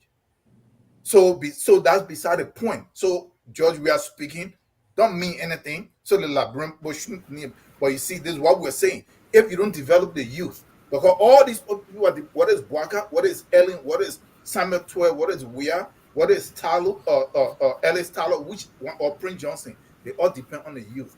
Because the youth are disadvantaged, they didn't develop them, they have no sense of being or anything. So everybody can use them, you can rally them, and then you just bring them. So when Weir is speaking this, it's a Weir that is going to go ahead and do something. No, it depends on the same youth. The youth that they have actually victimized. When Bwaka system is the youth. So in short here is this. If crime was committed and they can prove it, they should be able to prosecute anybody. It don't have to start from 2008. It should start from 2020, 2021, wherever they can start. You, Mr. Gaiman, always say here, the low-hanging fruit. So if they have the low-hanging fruit, let them start there. Okay? But this is the point. The Bwaka government is not going to prosecute anybody. They have no intention. Because of that is why they're going the way they're going. They're not going to prosecute anybody. So they should not worry. They're not going to be touched. Samuel Twitter, nothing going to happen to them. Because Bwaka themselves, they're stealing, just like you mentioned here. I have people that came from Grand Crew. I have people that were in this place. River says, all the roads are bad. So I don't know. I wonder for this guy to be here. What is it in Camara? That all the road people can travel on it because I want to know which road. Is it the only one that going to Foya? Because all the roads are bad. 22 million is already missing. So they can't prosecute anybody because they didn't say they're stealing. So this is just like you always say, this is just a front for them to remove people, put their own people, make the Labrum people feel like they wanted to do something, and they continue with it. Nothing will change. Thank you. And for the record, Mr. Tao presented no evidence that Joe Weir was broke. I was just with him July 4th at his mansion that he's always had here in Miami.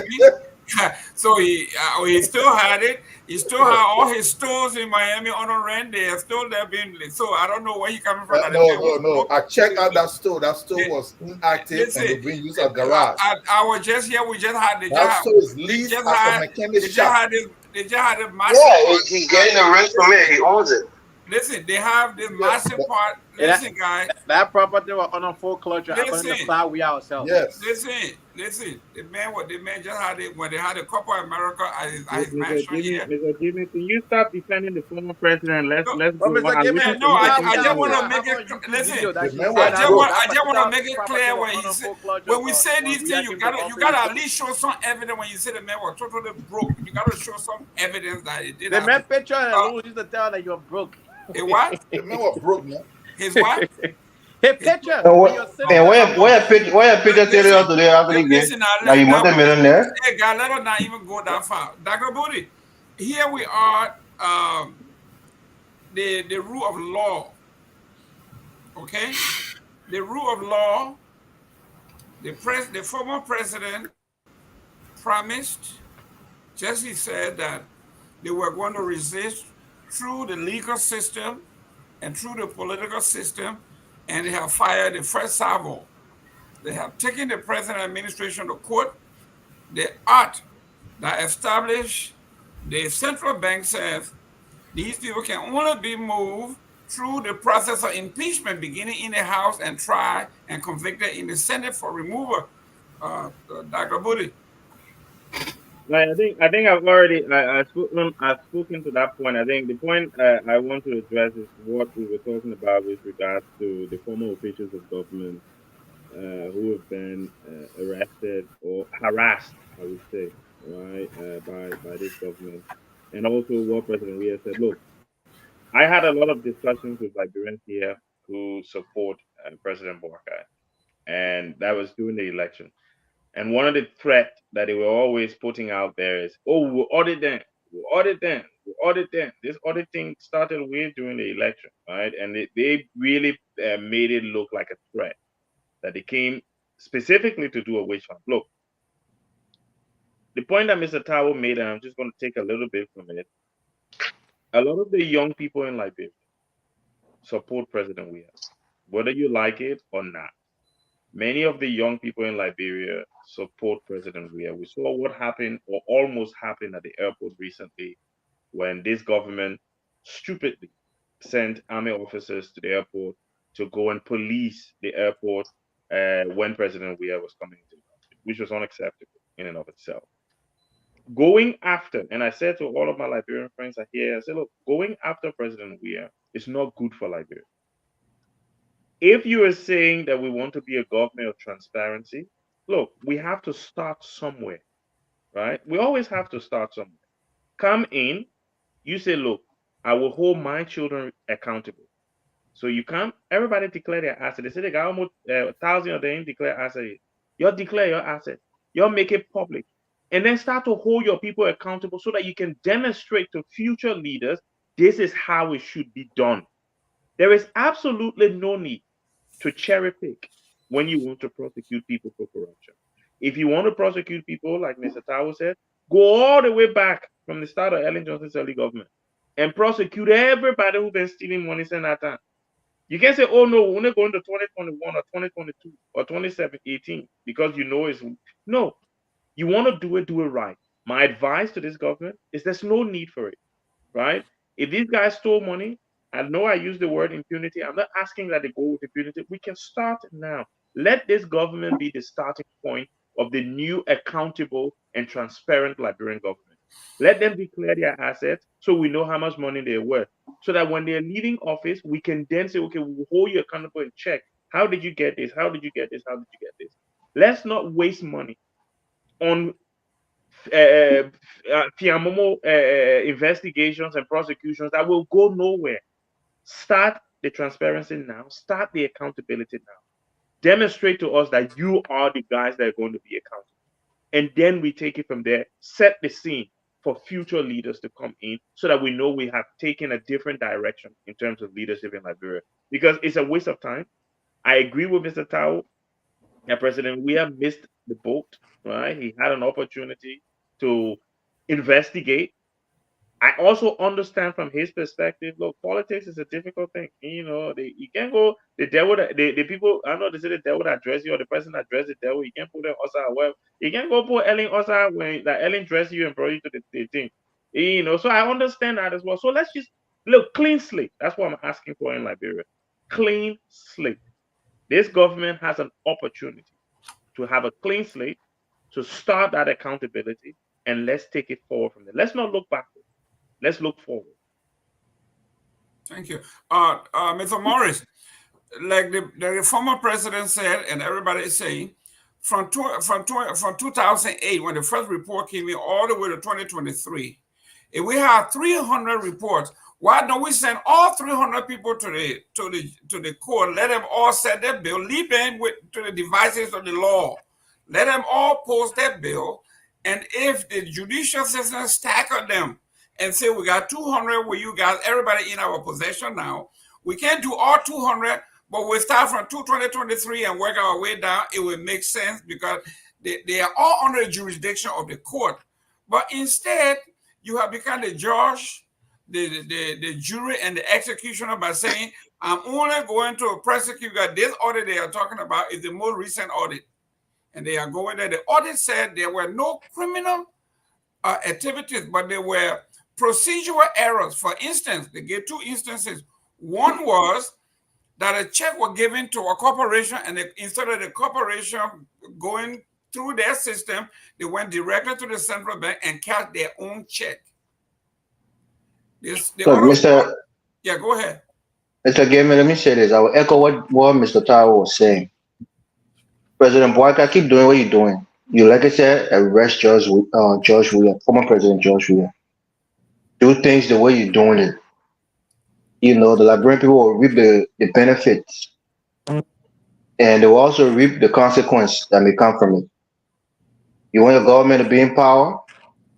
Past 2029, keep doing what you're doing. Arrest all the seditionists, anybody that did wrong, anybody that stole $1, arrest all of them. Parade them in the street, embarrass them, and you'll reap all the benefits from it.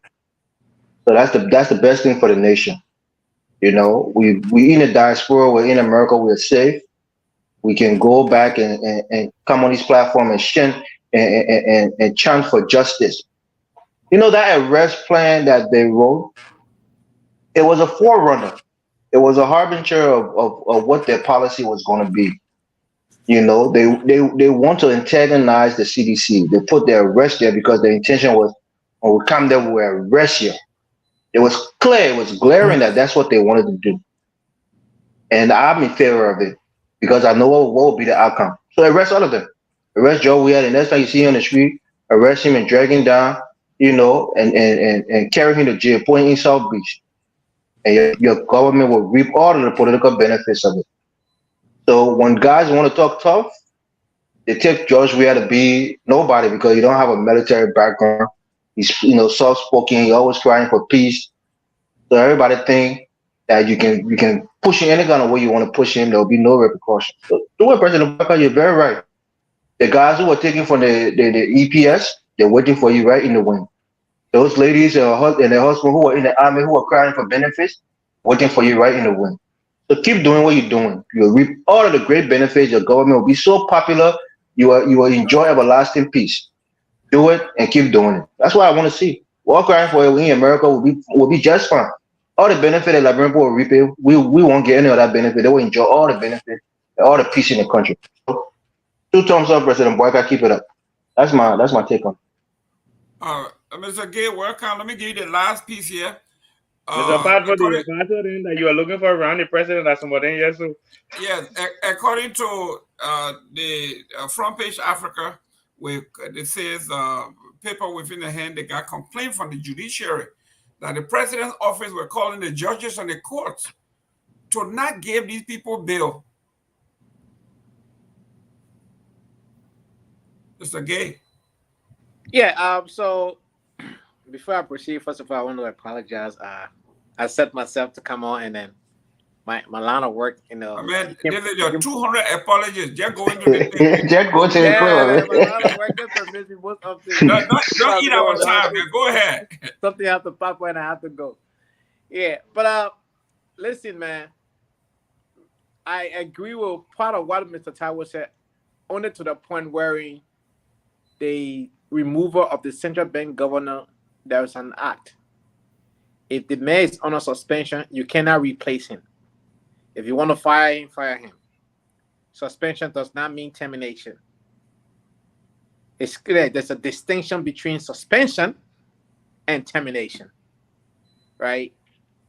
You suspend somebody, the next thing you replace them with somebody, and not even his immediate subordinate, but a complete different person. And there is a reason why the tenure position have an act. And there's a reason why it is called tenure position, because of the different variety that surround that. So you want to uphold law, rules, and regulations in the country? Do it. We'll support you. But in the same token, we'll also hold you accountable for misapplying the rules and regulations. We cannot have gentleman agreement, yellow machine still sitting in the country over 30 days, and you're chasing people for corruption business. You are not in compliance of the PPCC law as it relates to, asset acquisition for the country. But you're going after corrupt official. What are you doing? Over 1,000+ people within your cabinet have yet to declare the asset when the Constitution mandated them to declare their assets. What are we doing here? So if you want to be a president to be remembered by, the orator during the July 26th celebration, then be that president that to be remembered for good governance or bad governance. You cannot have it both ways. You cannot have it both ways.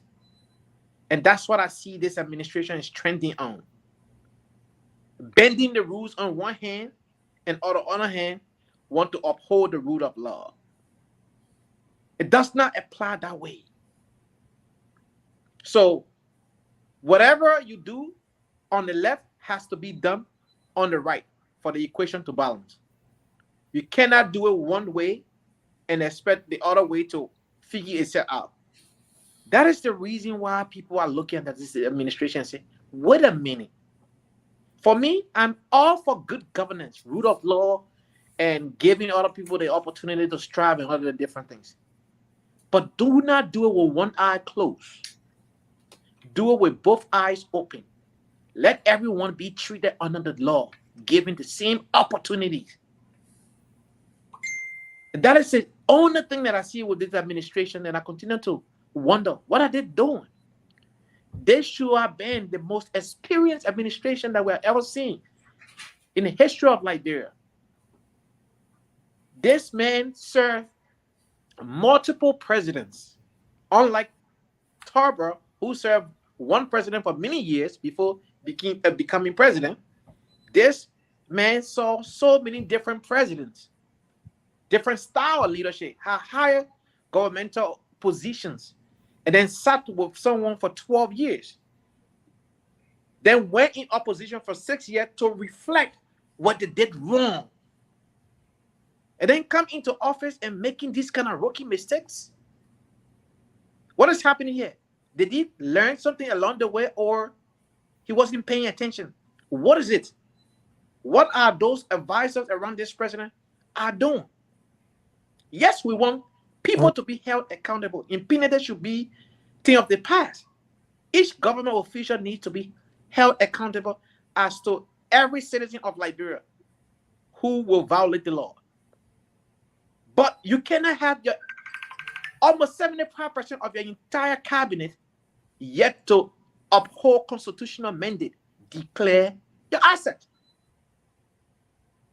How hard is that?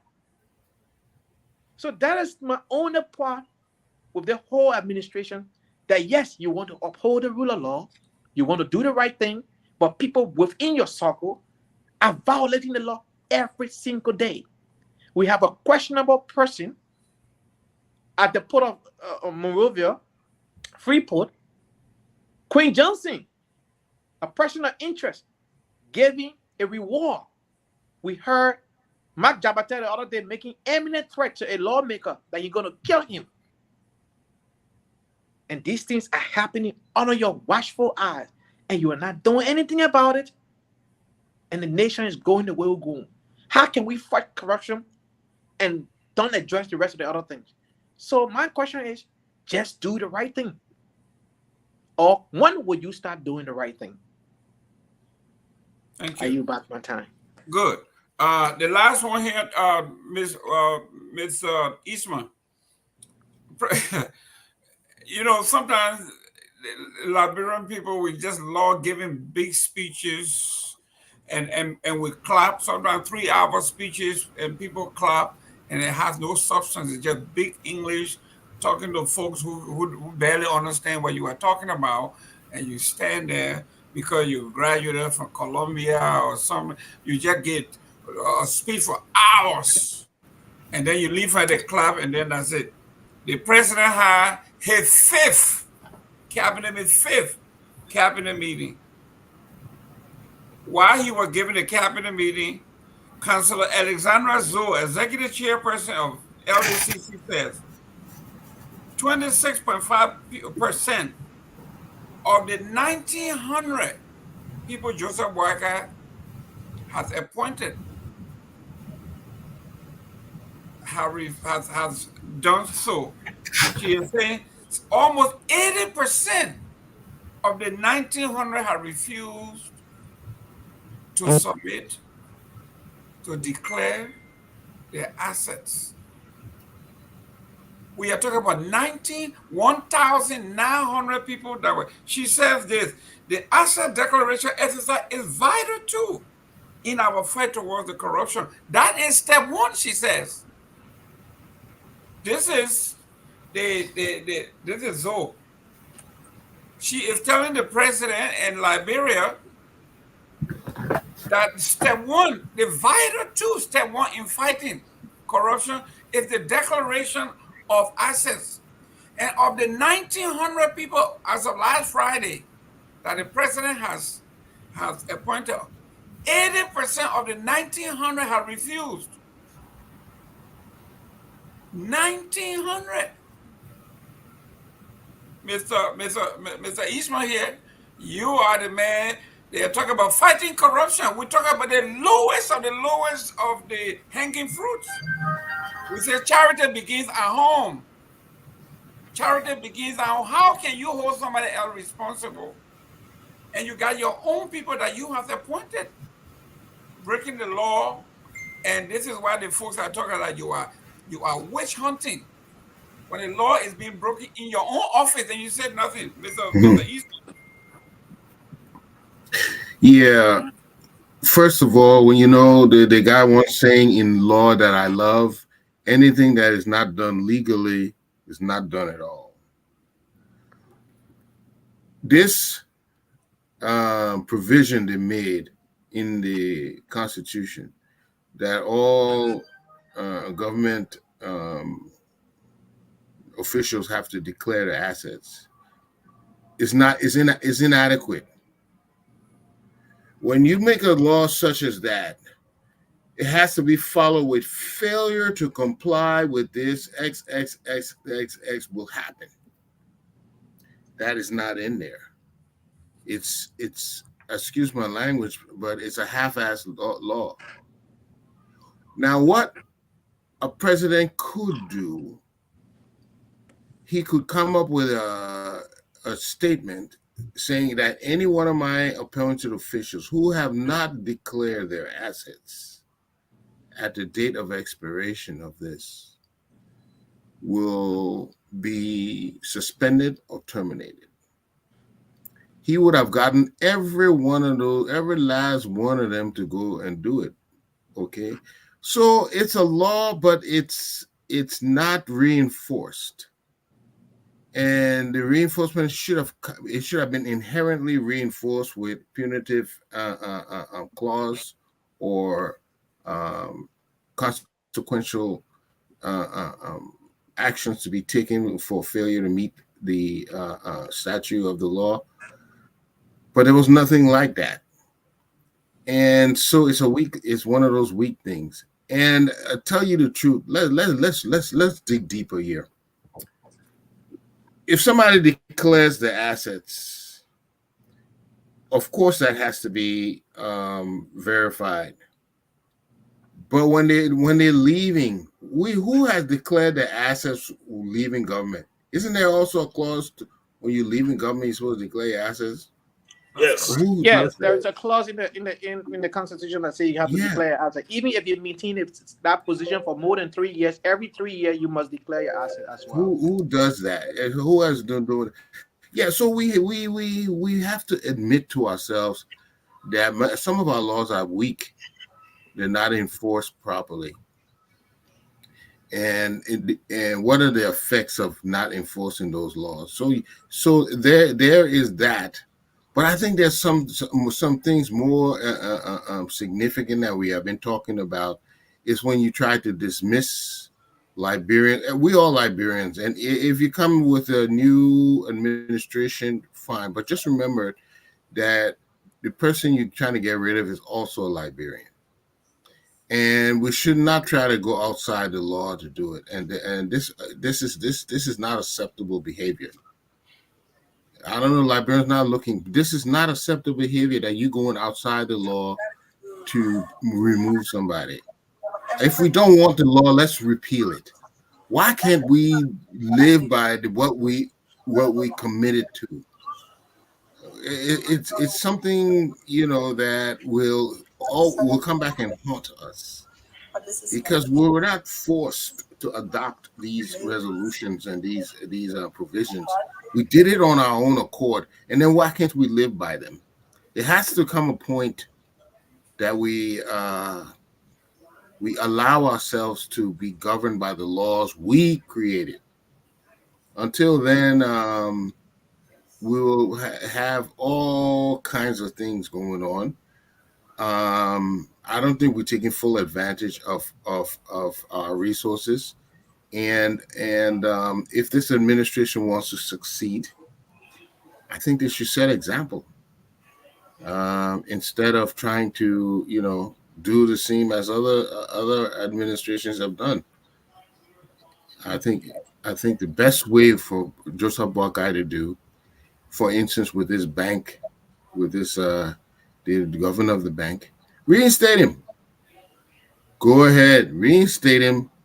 And and proceed accordingly if he has to be removed or he has to be brought to trial and convicted.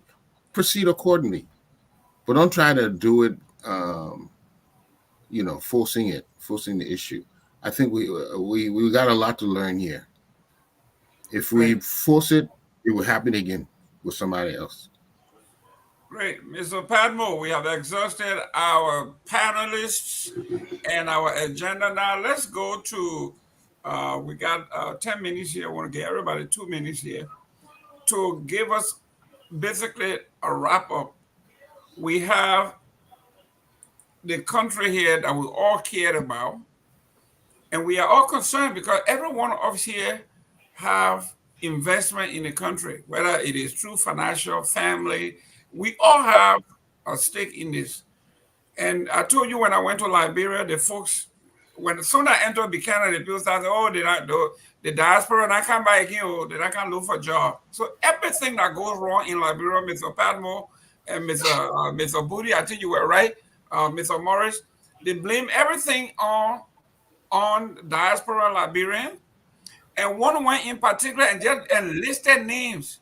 So Barker Matthew, Sam Jackson, Ellen Johnson Salif, Amos Sawyer, Tom Woweyu, Charles Taylor.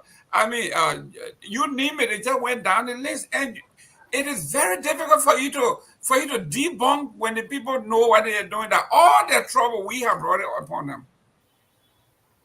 Mr. Padmo, how do we counter this and a narrative when every time? I mean, my nephew just got a job with he was opposition, just got a job with Joseph Boycott, and made him security person, the director of I mean, if you call that man position, please. I beg you. I want to put. I told him I was going to put him on the spot. The man called me and said, yeah, man, the soldier was right to come over there. We need to keep this country safe.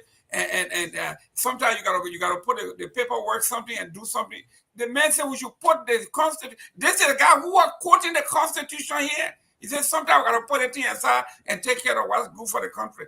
Now you get Joy Jason and put that paperwork on one side. Let it keep doing it with benefit of government. Let it keep doing it. Mr. Padmo, you from the diaspora too. So how do we defend ourselves? Because everybody that left from here, people people that I know when they go down there, I don't know if it's in the water or what changes people when they get to Liberia. When people don't change, they're just revealed. That's all. People don't change. Look, there are a few people I know who have done things out of frustration. Who believe that the only way they can bring change unless they are in a power circle. And they've done certain things to that, to kind of move that forward. But for the majority of people, it doesn't change them. It just reveals who they are. A lot of people leave here, even speaking outside of government. A lot of people leave here to go to Liberia. When you see that behavior, you just say, you'll be surprised. You'll be surprised that that guy, the way they act. The things they do, their behavior, it doesn't change. It's like whatever they did in America or in the diaspora, they did it because they must have been under duress. But now that they're back home in their own environment, operation continue. The people that live in Liberia, they're right to point those things out. We should be a setting example. Because we've experienced more, we've been exposed to more. We've shown that this is possible, So it is depressing. It is disappointing when the people look up to us for that change, and then we go back home and we behave even worse than them. And they pointed out, look at the other one there, and all the money you can be making, in that kind of you bribing people. Look at in that kind of you get job now. You eating government money, passing around big car with big this. And it is good. We need to be shamed. If any diaspora goes to Liberia and behaves in that manner, they need to be shamed. They need to be embarrassed. It's good, But it shouldn't end there. It shouldn't end with that purpose, It shouldn't end there. It should end with change, I look forward to somebody leaving the diaspora, going to Liberia, committing some sort of corruption, being involved in some corruption, being arrested, being tried, being sentenced. Yes, I look forward to that. Because guess what? When that happens, all the other people are leaving from here, they'll either stay here, or when they go to behave themselves. That's exactly what will happen. But we don't see those things. You go like Liberia, they treat you like a demigod because they know you got US dollar, especially the brand new notes. That's how they treat you. And some people just feel. La Brady do the book here. What are dead? See that is That's what divides diaspora from people in Montreal that get money. When they see the money, they know it's from the US. You don't say from the US. Right. Because the people that get money, they did it with the dirty money. With that come. You see some other money, then you'll be scared, Jay. It's a tower. Can I appeal to go next so that I can say my goodbye? You behind call back. Go ahead, sir. So what kind of club are you doing here? The man know me. I don't know. You don't know you. Go ahead, man. The best stage of cool. So at least I got one little privilege now. No, but I think I want to disagree with Mr. Tao a little bit, right? Because when Mr. Tao talks about systems, I have not even spoken. And that the systems that we have, I mean, like, since we've been on the program, that's your usual talk, Tao. Yeah, you said the systems are not good enough, right? Which is why we need a new system. I believe that every system has issues, but it's more the individual, right? In this particular system we have in Liberia that is causing the problem. The guys that are in the system, look, at the end of the day, Mr. Eastman was speaking so nicely and said, oh, look, we need some enforcement, right? So if people don't declare their assets, how we need to enforce. But the people who sort of enforce it are the senior executive branch. So you're asking the police to police himself, right? So how the man will go carry his head to jail for not bringing. So at the end of the day, if we had people with the right mindset, right? And I'm coming to the diaspora aspect now. If we have people with the right mindset, hopefully they will do the right thing. One of the issues I have with this diaspora conversation is that I believe, and I might be wrong, but most of the time, our leaders, when they come to the diaspora to collect, they come and take the worst of us, right? They come and take individuals who lack the capacity, individuals who, like Mr. Tao pointed, somebody working, and I don't want to be disrespectful in any way, but somebody who has no understanding of healthcare, right? Who has no understanding of healthcare management. And then you go meet the president, minister of health, or deputy minister of health to manage an aspect of our healthcare system. This person has never managed a healthcare center before. How can they then manage a healthcare system, right? You bring somebody who's never worked as head of a radio before, you make him director general of LBS. How is he supposed to manage a whole LBS when he hasn't managed one of those small community radio stations before? You take someone who has no understanding of managing a security agency, and then you make him head of the national. How? Again, and that is the issue, right? They come here, they don't take the best. Because when they take some of the best, like we saw with Molu and Ellen Johnson Sirleaf, they will disagree with you because they will not sit there and let you tarnish their reputation that they've spent years developing, right? They will disagree with you, and our leaders don't want that. So they come here and always take the worst. So as much as we can blame our brothers from the diaspora, if they take me, that ain't know nothing about IT, they go put me and say I'm going wrong, Liberia Telecommunication Authority, trust me, I will chakla it because I know what I'm doing, right? I will chakla it good when I finish with the tower, I ain't able to fix it. So let's talk so, like we say in our Liberia English, and talk so. Yes, we're spoiling it as diasporans, but at the same time, they keep taking the worst of us, and they need to change that narrative. Leaders in Liberia need to accept when people disagree with them, and that way they will come and get the best minds, right? Like I think it was Abraham Lincoln. I'll close on this. He wrote a book called something about working with your enemies, right? That where he brought into his government people who opposed him because they were the right mindset. They were the people with the right capacity to lead the country in the right direction. Our Liberian people need to learn. I'll find that book and I'll put the link in there so you can share it, Mr. Morris. saying you turn to Aliyu Kamara deputy and you're advising Joseph Boakai, please share with the party. Let him bring some people from the opposition who know what they're doing. And but good night, Mandela everyone. There's similar thing in South Africa. He brought people who disagree. Exactly. Thank you. Good night, everyone, and thanks for having me. I'll see you guys next week. Mr. Booty, Dr. Booty, stay on for 10 seconds. Dr. Booty, before you leave, next Sunday we're going to have a special guest. Michael Gilman from one of our sister stations will be here as our guest. Go ahead, Mr. Tower. Yeah, say for a minute. Look at what happened here.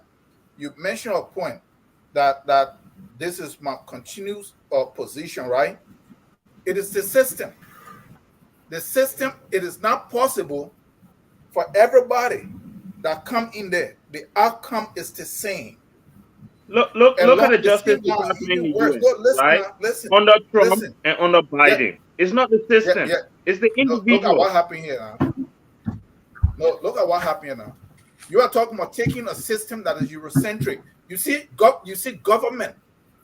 It is a cultural and traditional thing. You can't take what look at every country that is succeeding in this world, that is challenging, that is rising. They don't take the cultural stuff and the governing structure and system.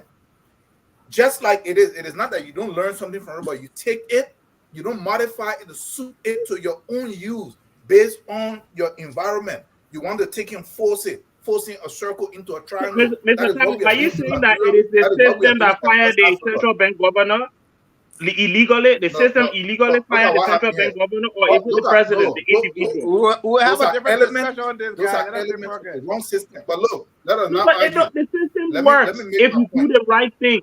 President Weah went to the legislature to change the LACC Act. That's the system working. He could have done what Boakai did. He didn't do that. Dr. Booty, please. What happened is this. The system starts from when you are trying to, the structure, the setup.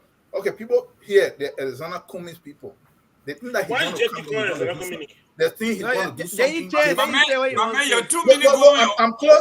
I'm closing. You want me to go to differently because you're talking about diaspora people. He's from the diaspora. You think he's going to do something differently.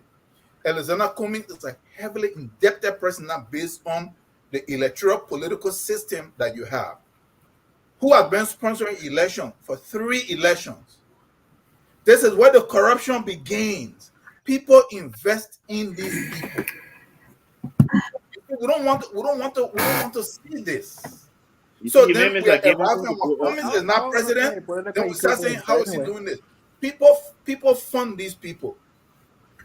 You are indebted to the people that finance you in order for you to come over there. But you're making my point. You're indebted to the people, not the system. It's not the system. It's the individual. It is the system. The system requires. Okay, guys. All right, Mr. Gary, let's move on. We gotta close. We have another show coming on. The system requires that you raise millions of dollars in order for you to run. That obligates you to go look for that money. In looking for that money, you make promises to your funders, to your donors instead of the nation. This need to be looked at. Thank you. You see? So, but look, guys, this is a good show. The diaspora people, the Labron people, should blame them. They are incompetent. Because I'm not saying all of them, but we are seeing it in government. They continue to steal. Let's go. Thank you. Call the next person, Mr. Gilman. Good. I'll be muting you. Yeah, let our talk, please. Yeah. You like it when everybody talk about the diaspora? It's a power. Let's go. Yeah, okay, look, I would say this. You if you ever watch that movie called Johnny Mad Dog, what Johnny Mad Dog mean, man? Very rare, man. Got him no good advice. So I give you President Boakai advice. Keep doing what you're doing, Chief. Good for the country, you know. I know that. Arrest Joe Weah. I give him no good advice. So let me take my advice. Arrest President Boakai, arrest all the sedition for all the NJ. You know, after 40 years of government experience, this is the best you can do and the best for the country. It will serve the country interest. Look, yeah, because when we sit here and we look at Liberia, you gotta understand the Liberian man mentality. You have to understand. No, sometimes you want justice, you want certain things, but you have to understand the reaction to it. Nobody is calling for impunity. It's not the best thing for our country, but Liberian people, our mentality, how we think. You know how we think. I guarantee you, God willing, President Boaga live his 6 years and he become former president. When the next government come into power, you know what happened with Samuka? Case in point. They say they were going against the people of Lofa. The traditional people came outside. The devil when they were sitting down on bridge, nobody can cross the bridge because it was an attack against the people of Lofa because they were prosecuting, Brani Samuka. What do you think will happen from the people from the southeast, from the people from Sano and Grand Jide and Grand Creek? You think they would take that same stand? That's how we are in that country. That's our mentality as Liberians. We are divided on tribal lines. We started during the election. People say it was against the people from Lofa and they were going against them. And Samuka did, won the election. And George, we had just hit the people of Lofa. That same rhetoric will go on the other side. So people who know, they know these things. So I'm not saying anybody should go out being punished if they stole. Do it the right way. Make it so transparent that the fact speaks for himself and nobody can dispute it. That's how a wise man will act, to say, you know what? Yes, we're going after these people. They are our opponents, but the facts are just so glaring that even the public, when they see it and will lay it out bare, nobody can question it. But when you start doing things and you're doing things wrongly and you're proceeding wrongly, and you expect people to think that you're doing it, for the interest of the country, we should know. You're serving your own interests, and most likely, I think somebody said it, you're probably trying to set yourself up for 2029 to make sure that your opponents will be neutralized. And when you do things like that, people are going to resist you. And I think the statement that President Weah made was the right statement. I'm all for justice and accountability, but do it rightly and do it unbiasedly and do it fairly. If you don't do that, you will have unimagined consequences coming, because when something starts in that country, it tends to escalate. When the toothpaste comes from the toothpaste tube, you can't put it back inside. So be careful. Seek justice, but make sure yourself is clean. That's what he did at the cabinet meeting today. He wanted all his cabinet minister that no more corruption, don't do this, don't do that, because if we're trying to hold people accountable, we ourselves have to be seen to be clean as well. So whatever happened in bro, I mean, in America, I'll be okay. So I just saying it in plain English so you can understand. And then action President Boaga take that his chairman didn't stay there, prime minister stay there, all his government officials didn't stay there. So be mindful. Justice, take justice with what do you think, with mercy, right? Or whatever they can say that slogan. But thank you for having me, Mr. Gaming. I'm a little under the weather today, so I'm not as sharp as I usually am. It's all right. I take your non-sharp days any day. Mr. Gay. Oh, really? Yeah, before I close, look, Mr. Samuel, I think you need to join this panelist. You need to join this show because most of your comments are directed towards the panelists instead of the conversation on a discussion. And we do not have the privilege to respond to you the way we should because it's in the comment section. And so I want to invite you to come on the show with the permission of the host, obviously, to come on the show so you can contribute, so your voice also can be added to this platform. But you always trending heavily in the chat. I've been counting.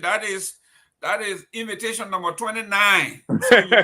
Yeah, and I mean, muster the courage. You don't have to be every day, but at least once a week, once every a month, that will be fine. At least people will also get to critique you as directly, because the comment section does not do you justice, obviously.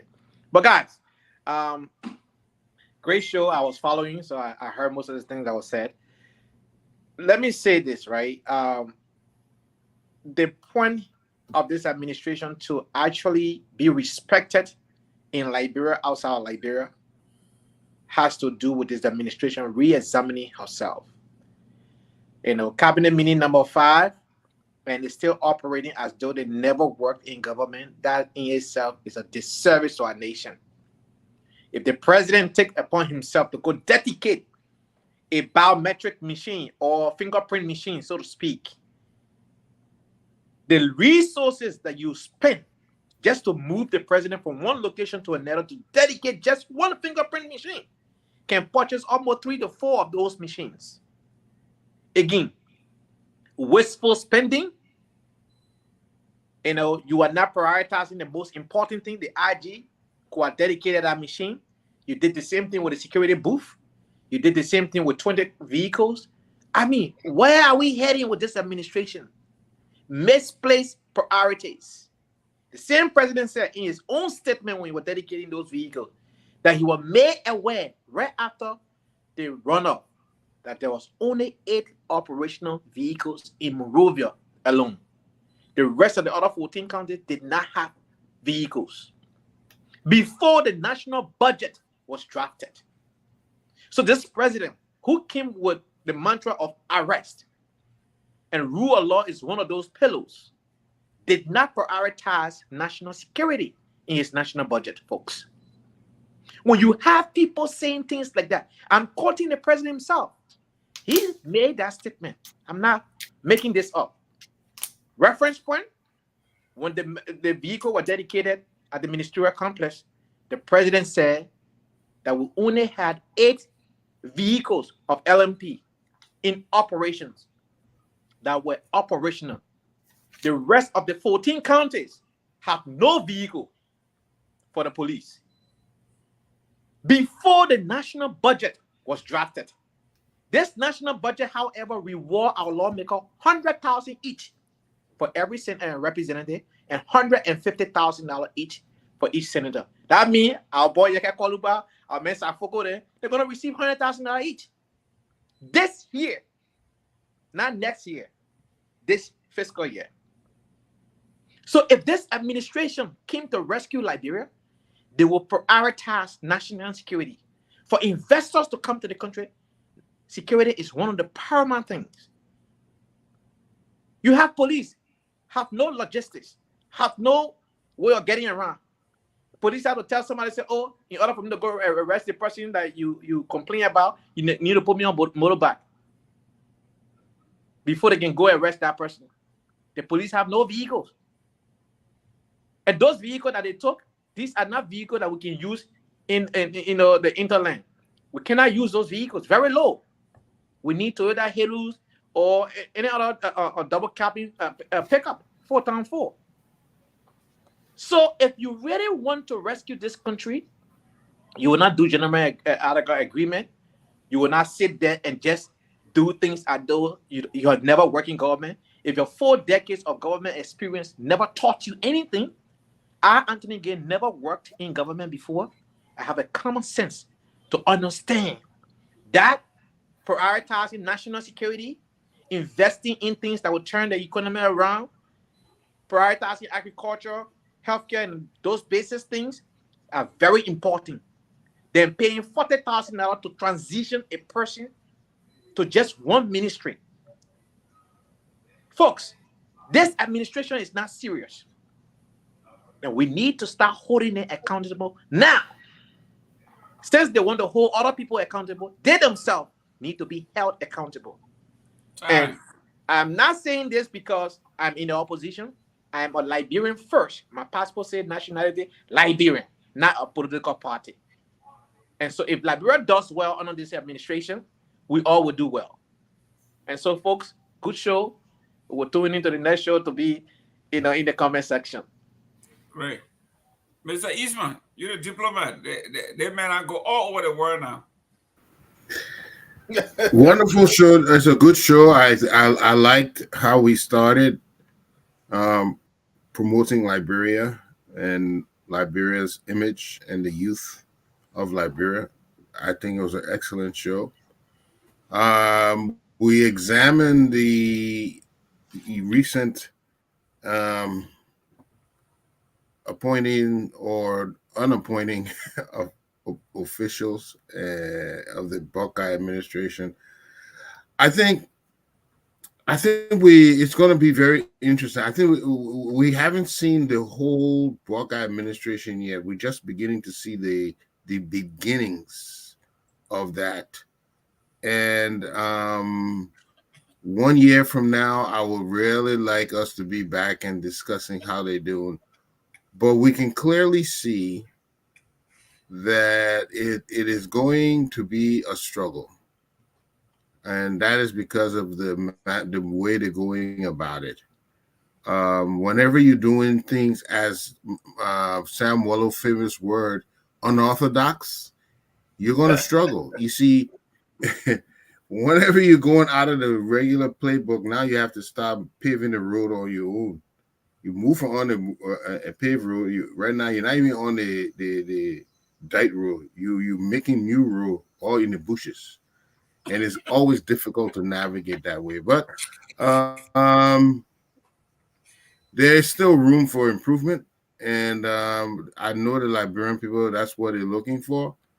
And I'm taking a positive notion. I want to see great things happening in this next administration, but definitely going after one set of people is not the way to go about it. That's a faux pas. And I will conclude right there. Good. Mr. Padmore? Thank you so much. It's always a great show. I was kind of reading some of the comments. I don't know what Sam Wallo talking about. That we should listen to Joseph Boyka giving a stern warning to his cabinet. You appointed it was 6 months ago. Now you gave me stern warning. You just wanted it out. So from January to now, I what I prepare. I prepared it with me. I'm like, come on, let's be serious.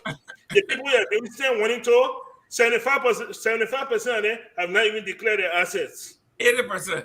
We're just wasting our time with that, man. Nobody listens to that, man. Nobody listens to him. Nobody takes him serious. Okay? Nobody does.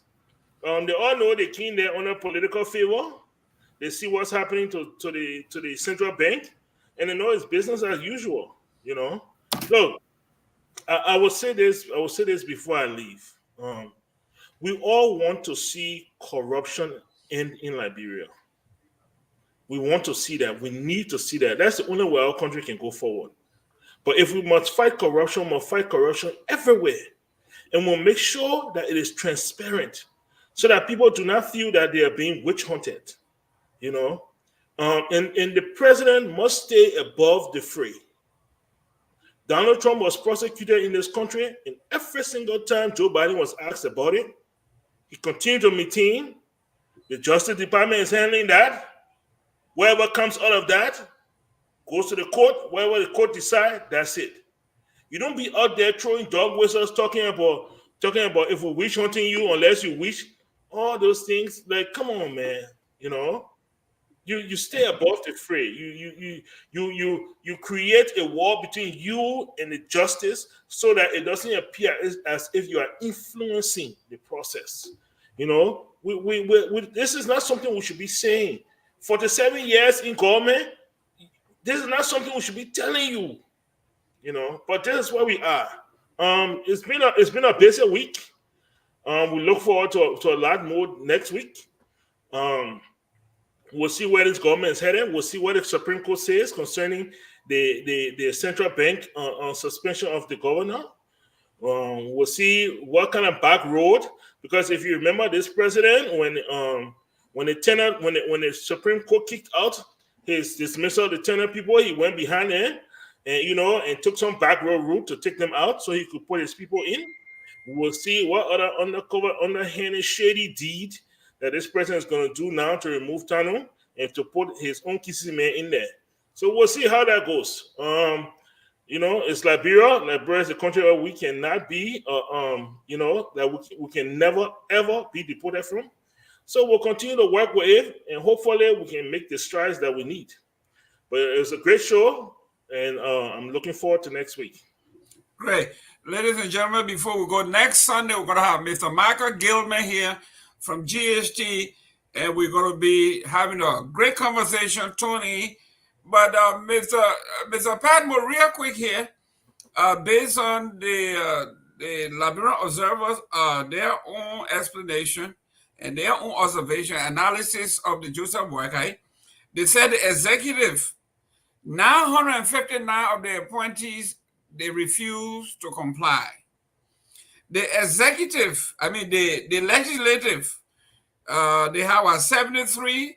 Only 26 have complied. The executive refused, the legislature refused, and the judiciary refused to comply. So everybody break the law.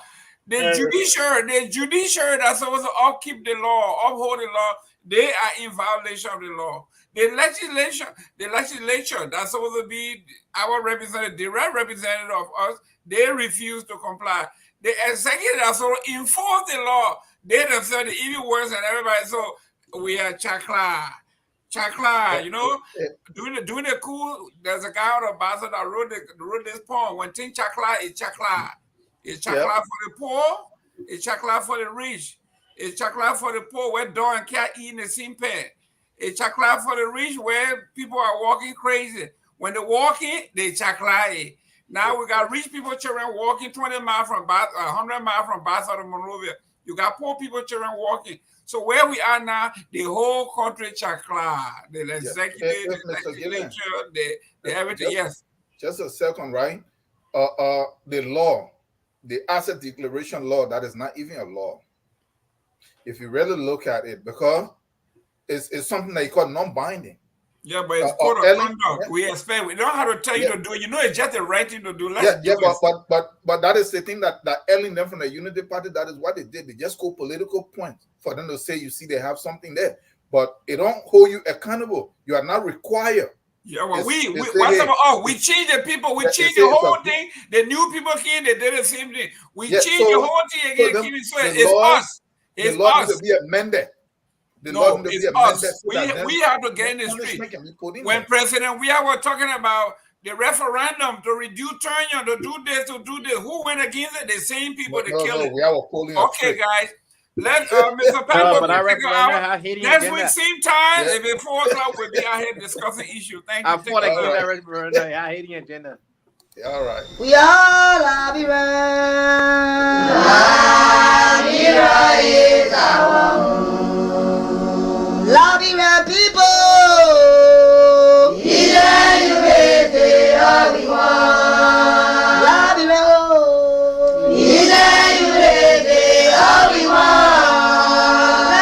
Love Iran. Oh,